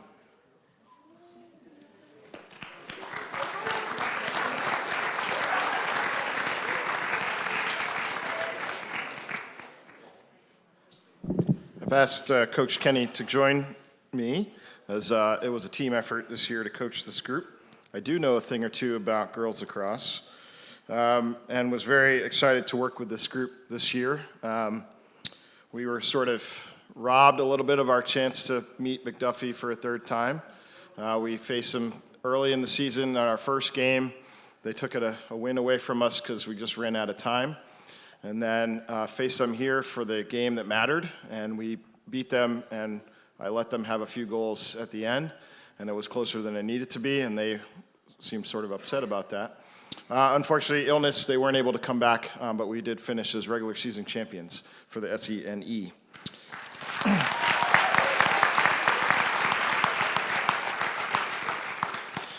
For a team to be successful, it must improve and adapt over the course of the season. And in this realm, the players also need to evolve and gain skill and confidence as the season progresses. So then how do you measure the improvement and honor that person that exhibited it the most? As coaches, we looked at that player that built their skills in such a way to not just be a better player, but be a greater contributor to the success of the team. Zoe is this player. Often in games, she was the first off the bench and was asked to play multiple positions. One of them is the very important and demanding role as defensive backer.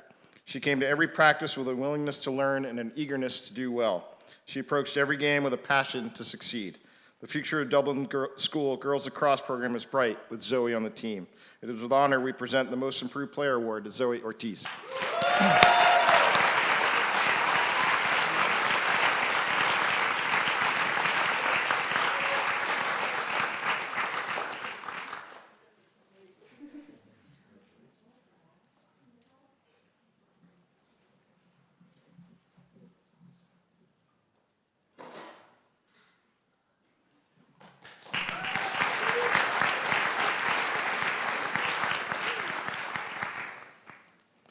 I'm going to start by reading the write-up that I sent for the SENE Girls Lacrosse Player of the Year honors.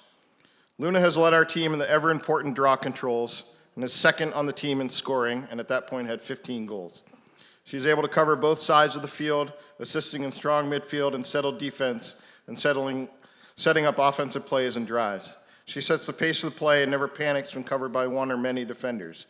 She possesses great field sense and is able to read the current situation and anticipate what both her teammates and opponents will do next. Luna played all but just a handful of minutes this season, only coming out if we were comfortably ahead in a game. In addition, Luna was also first team SENE All-League. Luna is not a loud voice in the field, but she is a huge impact and role model and brings passion, dedication, and determination to every practice and every game. She knows when to have fun and when to be serious. She works to make herself better, to make her team better. She holds herself to the highest standards and instills those same expectations in her teammates. In lacrosse, Luna brings talent and a skill to a position and role that can be undervalued for its importance to the game. At the end of a close match, whether you control the draw can be the factor that leads to success or failure. Luna led us to success. It is with great pleasure that we present the 2022 Coaches Award to Luna Hicks.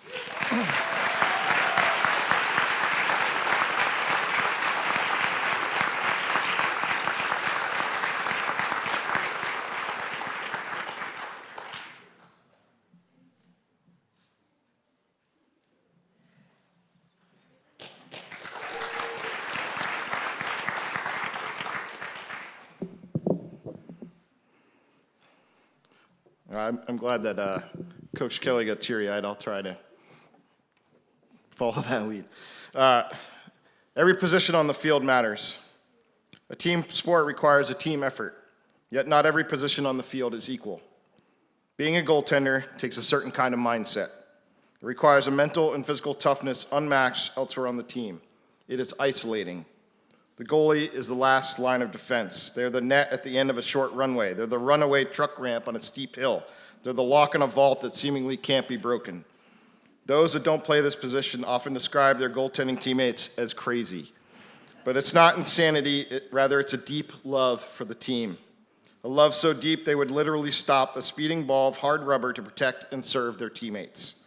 It's a dedication to and passion for the game. Harniqua has embodied and embraced this. She is the ultimate teammate, willing to sacrifice herself for the betterment of all. She leads with her voice and leads with her actions. She's a positive support and role model to all. Harniqua is our most valuable player, not because we can't play without a goalie, because we can't play without her.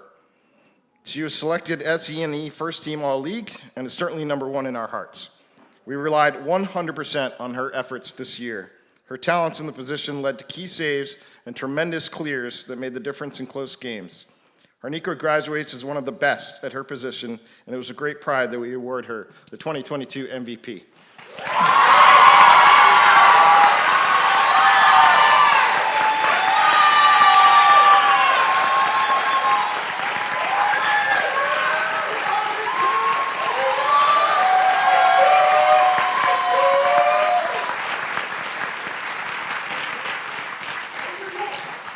Next up is Mr. Finney, Ultimate Frisbee.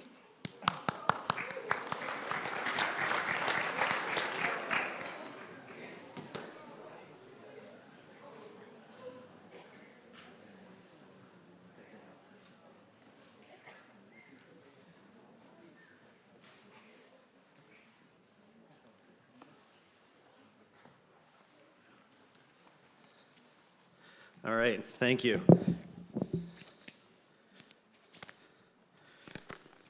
Bear with me for a second. All right. Dublin Ultimate started as a young, inexperienced team, and our early season record showed that inexperience. And while our turnaround wasn't quite at the level of the Boston Celtics, not quite, we grew as a team, showing significant improvements each game. And in our tournaments, in the final games of the season, for the first 3 weeks in May, we posted a 6-4 record, putting us in good position to build for the future. A big part of this growth and competitiveness is due in large part to the leadership and efforts of our 3 graduating seniors. I'd like to take a second to recognize each of them with signed Dublin discs. And these are vintage Dublin discs. This is the logo that is going to be a collector's item someday. So Ben Froling, Reed Colleton, and Brennan Harris, please come up and select your discs.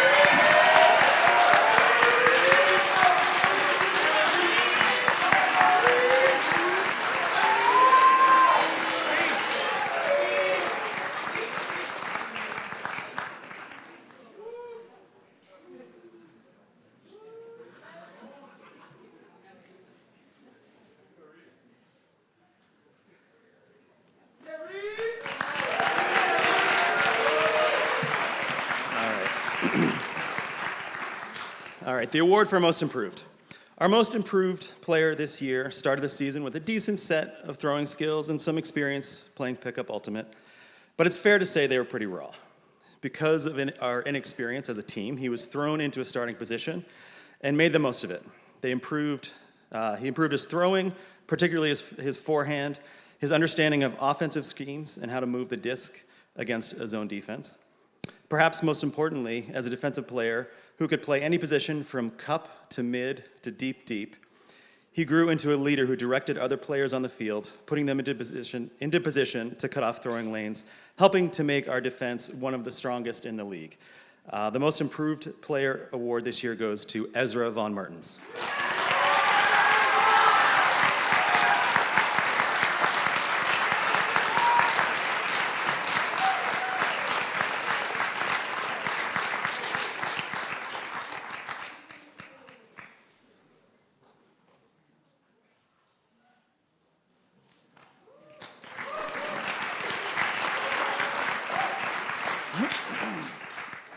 Coach's Award.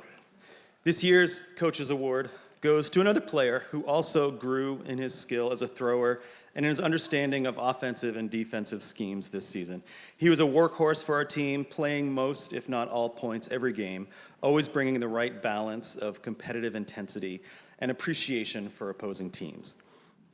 When our primary handler missed games due to illness, he stepped in to fill a role that he may not have felt he was ready for, but one he took on without hesitation, proving himself more than qualified for the task. He worked hard all season on fundamentals, but he also demonstrated, importantly, a solid meme game in the ultimate group chat. This year's Coaches Award goes to Kemp Wagenbach.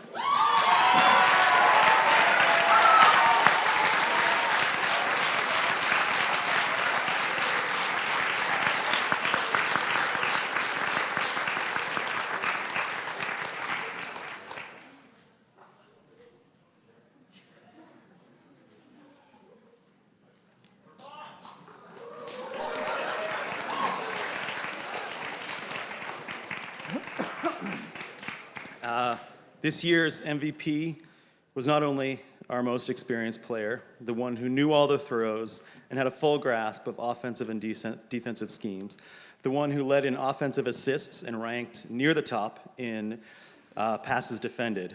He was also a great teacher, welcoming new and inexperienced players onto the field, explaining the rules and terminology. Ultimate has a lot of weird rules and terminology. Working on throwing technique and coaching body position in different defensive positions, he led with his trademark brand of nonchalance. And we will miss him next season. This year's MVP is Ben Froling.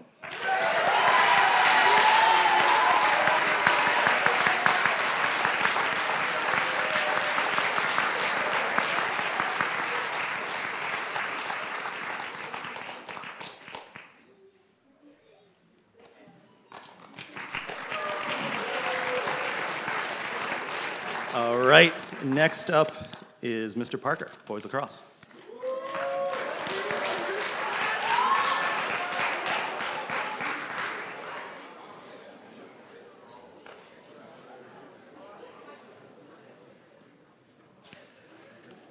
Thanks, buddy. Hey, everybody. I want to start out with a couple of thank yous, and if you could just hold your applause till I get through this list, that would be great. Thanks to assistant coaches Jordan Ferreras and LP Runyon. Thanks to our athletic director, Mr. Young, and our athletic trainer, Miss J. I think you're around here somewhere, Miss J. Thank you, you did a great job this season. Thanks to our biggest fan and world-class bus driver, Rick Conway.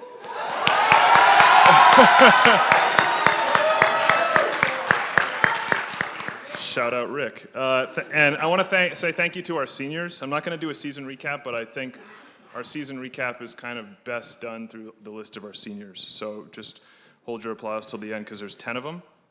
Jesse Choate, Griffin Johnson, Clint Macy, Giacomo Mazzarella, Henry Underwood, Oren Robley, Cliff O'Rourke, and our three captains, Salam Alim, Freeman Johnson, and Andrew Edmonds. Thank you, seniors.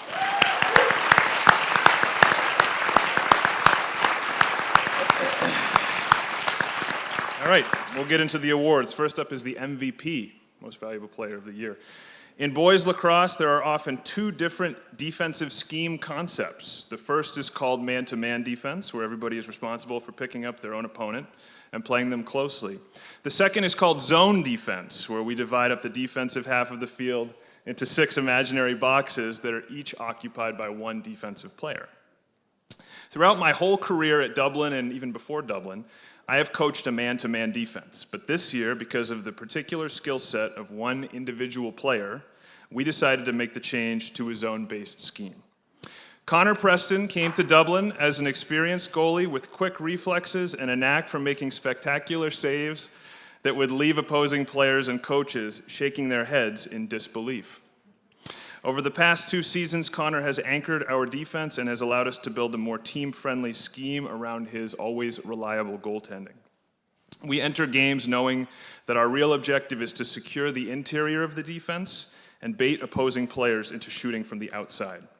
We're able to do this because with Connor in net, these shooters have to get very lucky to score goals from these distances. In addition to his skill with saving the ball, Connor also took a big step forward this season as a vocal leader on our defense. Now, not only was Connor doing his own job at a high level, but he was helping his teammates get better at theirs as well. Connor was selected, and Mr. Young will tell you this too, but Connor was selected to the first team All-SENE this spring for his efforts. As our most valuable player, Connor is recognized as the single most impactful player on the field for Dublin in any given game, and I think his teammates would agree that this distinction is well-deserved. Congratulations, Connor.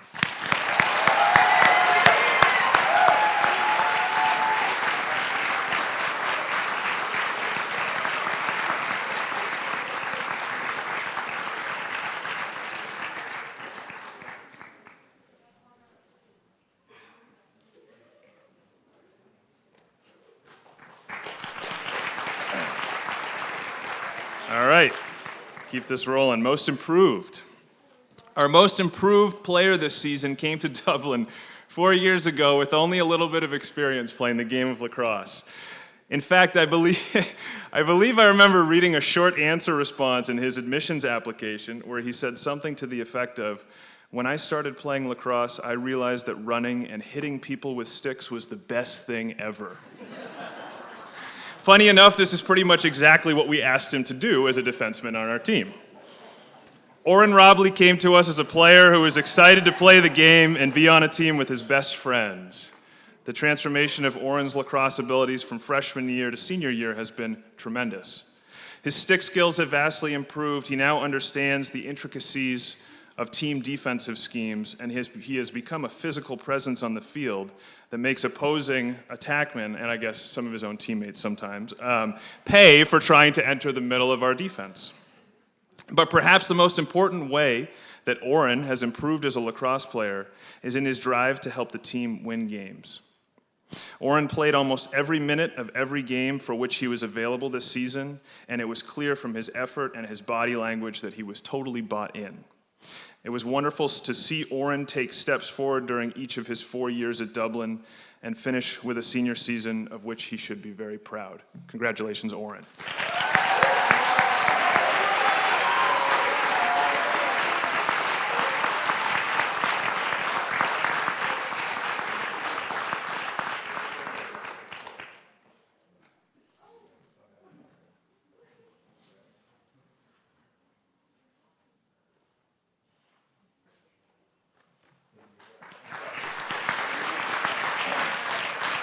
All right. One more, Coaches Award. And I will say that the recipient of the Coaches Award joins a list of excellent Dublin players, including our own Coach Ferreras, who won it in 2016. The recipient of this year's Coaches Award grew up on the Dublin School campus, looking up to the boys lacrosse players as big brothers and role models. Even in my first years coaching here, he would come to practices and want to suit up and play with the big kids. Once he enrolled at Dublin in his freshman year, Freeman Johnson was instrumental in sharing the love of the game with his fellow classmates. As an experienced player and fan, lacrosse player and fan, Freeman became part of a positive lacrosse culture on campus where the spirit of the game spread to new players and strengthened in the hearts of returning players. The culture of students who spend their free hours throwing and catching in the gym, or playing keep away on the quad, or watching college lacrosse and emulating the moves that they see on TV is in part due to Freeman's leadership. I don't think that we would have had 31 players come out for the boys team this year if it wasn't for the work that Freeman has done throughout his time at Dublin. On the field, Freeman is a leader, goal scorer, motivator, ground ball getter, and a strategic coaching asset.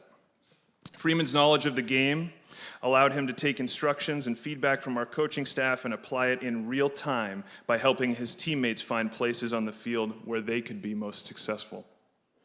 In terms of individual accomplishments, Freeman ended the season having scored, I think, 56 goals, I'm pretty sure, was named to the first team All-SENE roster, and has earned an opportunity to play college lacrosse at the University of St. Joseph in Hartford, Connecticut next year.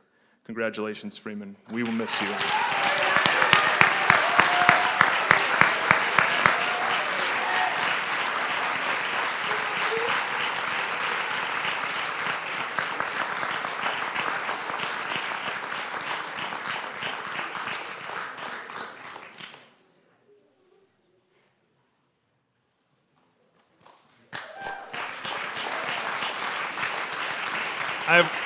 I have one more quick thank you that I forgot at the beginning because I forgot to write it down, but I don't want to forget this. Shout out to Maria Fallon, our manager this year. She did an excellent job. She was the best manager we could have asked for. Thank you, Maria. Okay. Up next, Mr. Brown with the crew program.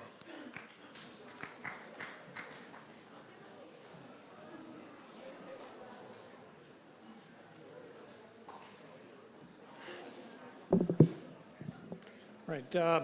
Curfew's at 9 o'clock. That's right. We might make it. We'll try. All right. We had a group of about 35 athletes in the crew program who made excellent progress this spring. Some rowers had participated last year in our Learn to Row season, and many others had never done any rowing before. They learned the basic body movements required to move a boat effectively through the water, how to handle the equipment, and how to work together as part of a team. We had 4 races, or regattas, as they are called in rowing, and those events taught everyone how to push themselves physically and mentally to give their best possible effort. With a great core of athletes who will return next spring, we are ready to continue our growth as individuals and as a team. Coach Goodhue and I could not have managed the coaching of such a large group of athletes without the help and support we received from Coach Venn. Thank you, Ms. Venn, for agreeing to be an assistant coach this spring and then being so enthusiastic about helping in a sport that was new to you. We also want to thank the volunteer coaches who helped out on different days. These were local residents who loved the sport and were willing to spend an afternoon or 2 each week sharing their understanding of rowing with Dublin students. Coaches Jeff Dickler, Donovan Keene, and Jack Calhoun.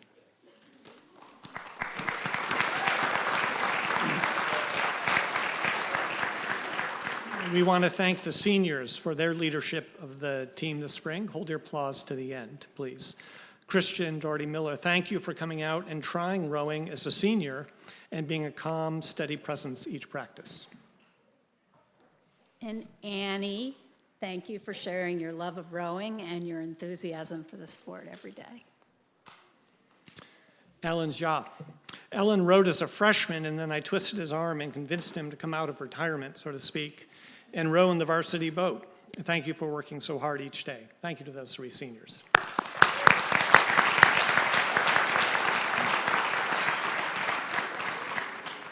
We'll now go to our awards. I'll talk about the boys team, and then Coach Goodhue will talk about the girls team. For the boys program, with everyone showing so much improvement, it was hard to select just one person to recognize. But the coaches agreed that Hunter McGee had grown so much as an athlete and rower that he deserved recognition for his progress. He also will be attending a rowing camp this summer at the U.S. Naval Academy, where he will continue to develop his technical skills and understanding of the sport. Congratulations, Hunter, on earning the Most Improved Rower Award.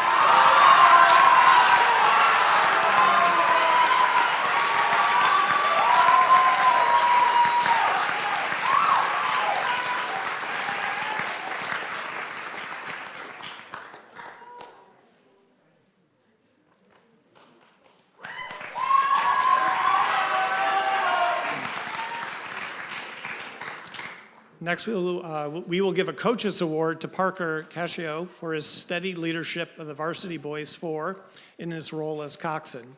He encouraged, he motivated, he counseled, he inspired, he appreciated, and he always gave his best effort to his boat every day. Congratulations, Parker.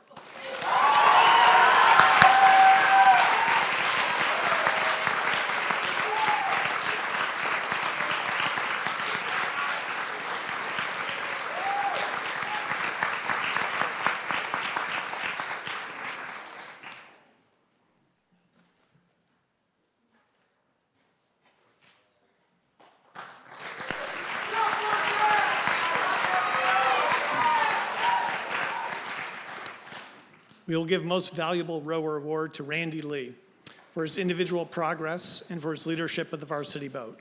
Randy was the stroke of the boat, and it was up to him to set the tone and the rhythm each day, in practice and in races. Randy has a bright future in this sport. Congratulations, Randy.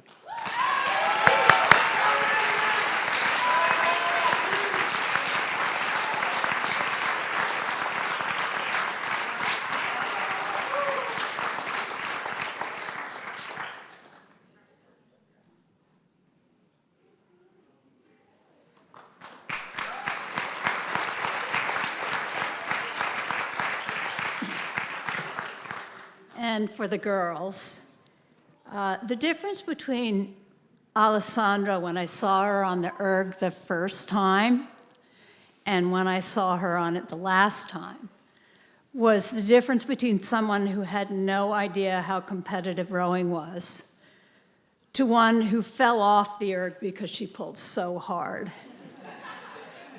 When I saw her the next fall, she was rowing like a pro because she had gone to a rowing camp over the summer.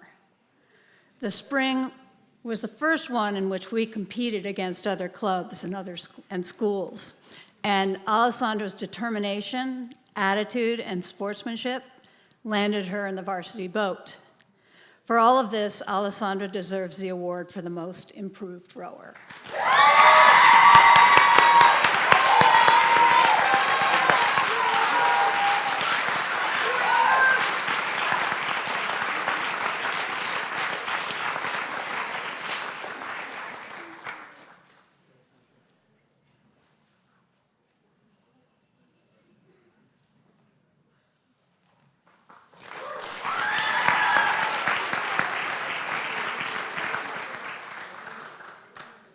Whenever anyone volunteers to be a coxswain, I'm awed by their courage.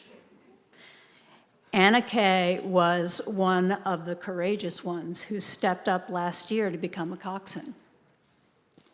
Although the rowers are the ones who move the boat, the coxswain is often the one who makes them win. When Anna steps into the coxswain's seat, rowers listen with trust and respect. Before the last race, when she worried that she could let her crew down, I told her that she was as valuable to that crew as any of the rowers, all of whom were worried about the same thing. Anna's leadership, sincerity, and competitive spirit have made her the most valuable rower on the girls' team.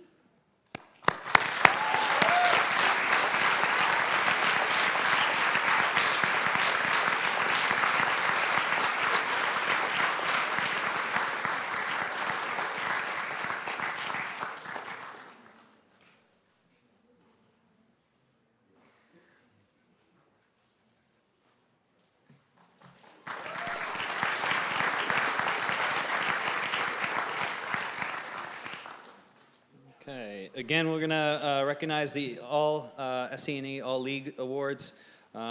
We have quite a few. So for boys lacrosse, Freeman Johnson, Connor Preston for first team. Second team, Andrew Edmonds, Salah Malim, and honorable mention, Oren Robley. Come on up.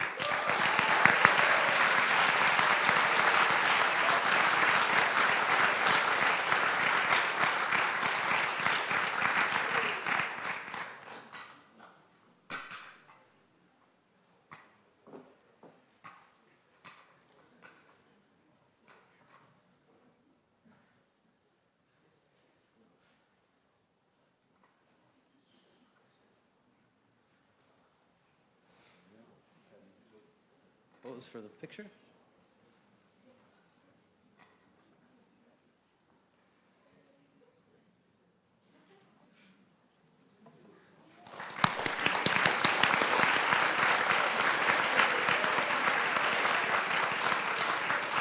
Okay, for girls lacrosse, we had first team Luna Hicks, Mia Fantazzi, Erica Fantazzi, Harnika Abodi.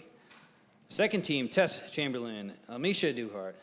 Honorable mention, Maddie Lefebvre, and of course, the lacrosse SE&E Player of the Year, Luna Hicks. Come on up.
We also competed in Ultimate in the SE&E, and we have 3 awards for them. Let's see. For second team, Reed. Second team, Ben. And honorable mention, Mazio. Come on up.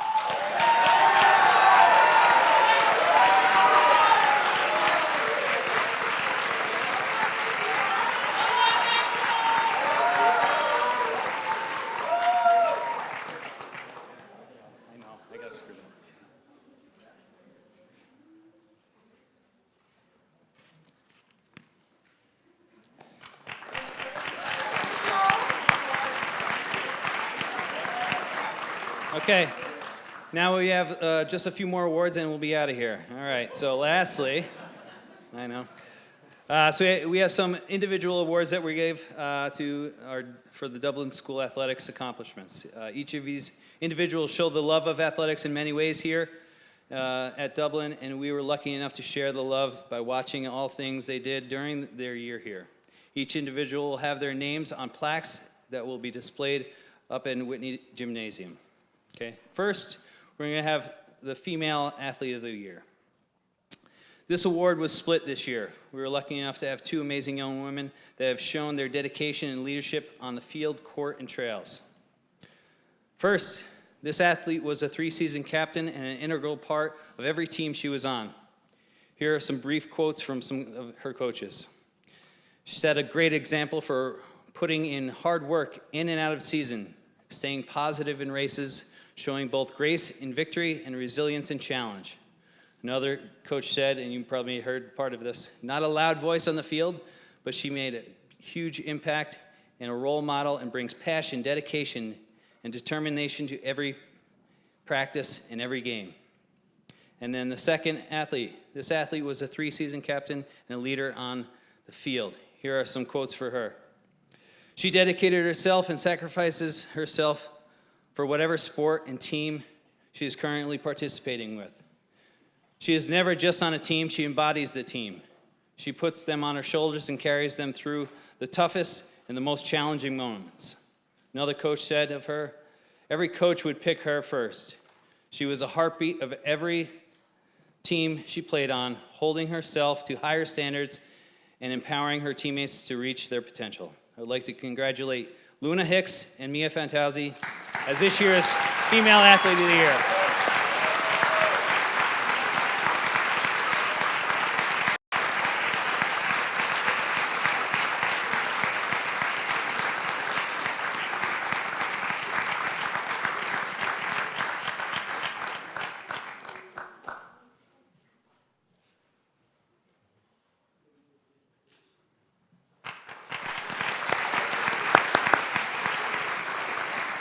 Next up, Male Athlete of the Year. This year's recipient was a 3-sport captain as well and was an impact player in all 3 sports. Here's one of the coaches said about this athlete. There is no greater compliment to your captain and best player than he gave all he had and got it from his teammates, and then able to repeat that line every day, every game, all season. Another coach commented, he led through example on the field with physical play and an innate understanding of team offense. And lastly, another coach said, he seems to come to life when he's needed the most. As the pressure rose, his performance rose. He provided the boys soccer team with massive goals in the biggest games of the season. The best example of which when he stepped up to take the 5th and final penalty shootout against Eagle Hill in the Arval semifinals this year. And with the pressure on his shoulders, he calmly slotted the ball past the keeper in the bottom right corner, earning us the win, which resulted in the wildest celebration from the players and fans that this coach has ever seen at Dublin. I'd like to congratulate Salah Malim for this year's Male Athlete of the Year.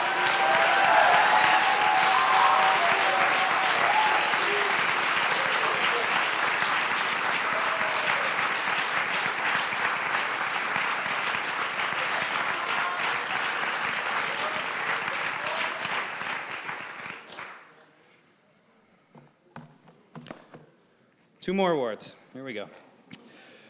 Edward Whitney Distinguished Student Athlete Award is intended to honor a student athlete who not only exhibits great athletic ability, but does so with honorable sportsmanship.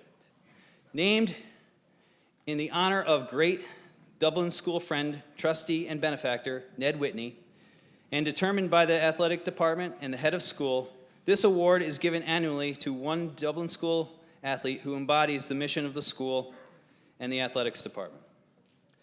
This student athlete routinely exhibits sportsmanship, teamwork, dedication, and a passion for his or her athletics while maintaining a high level of diligence to improve their skills and the experience of their teams. today is my great pleasure to honor Clint Macy with this year's Edward F. Whitney Distinguished Student Athlete for all his outstanding contributions to Dublin athletics.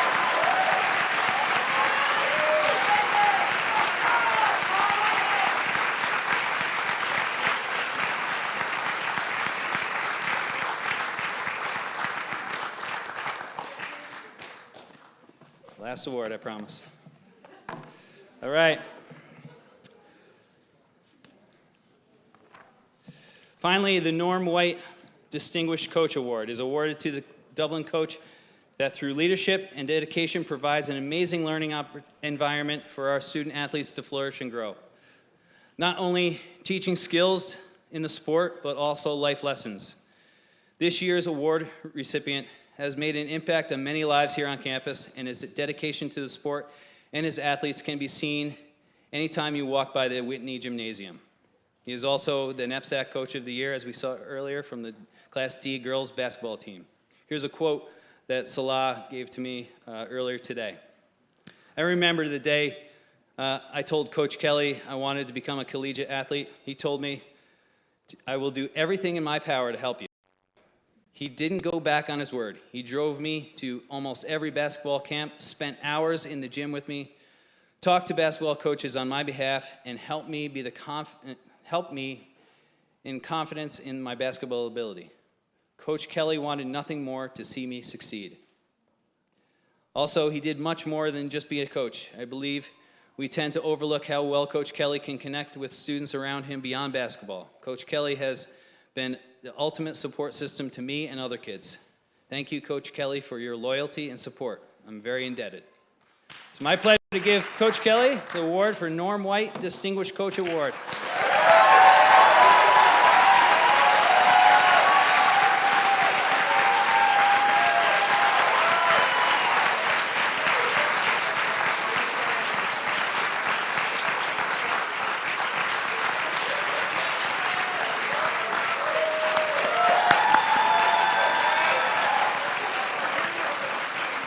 Okay, that's a wrap. Thank you so much. Had a great year. Take care. Enjoy. 9 o'clock curfew.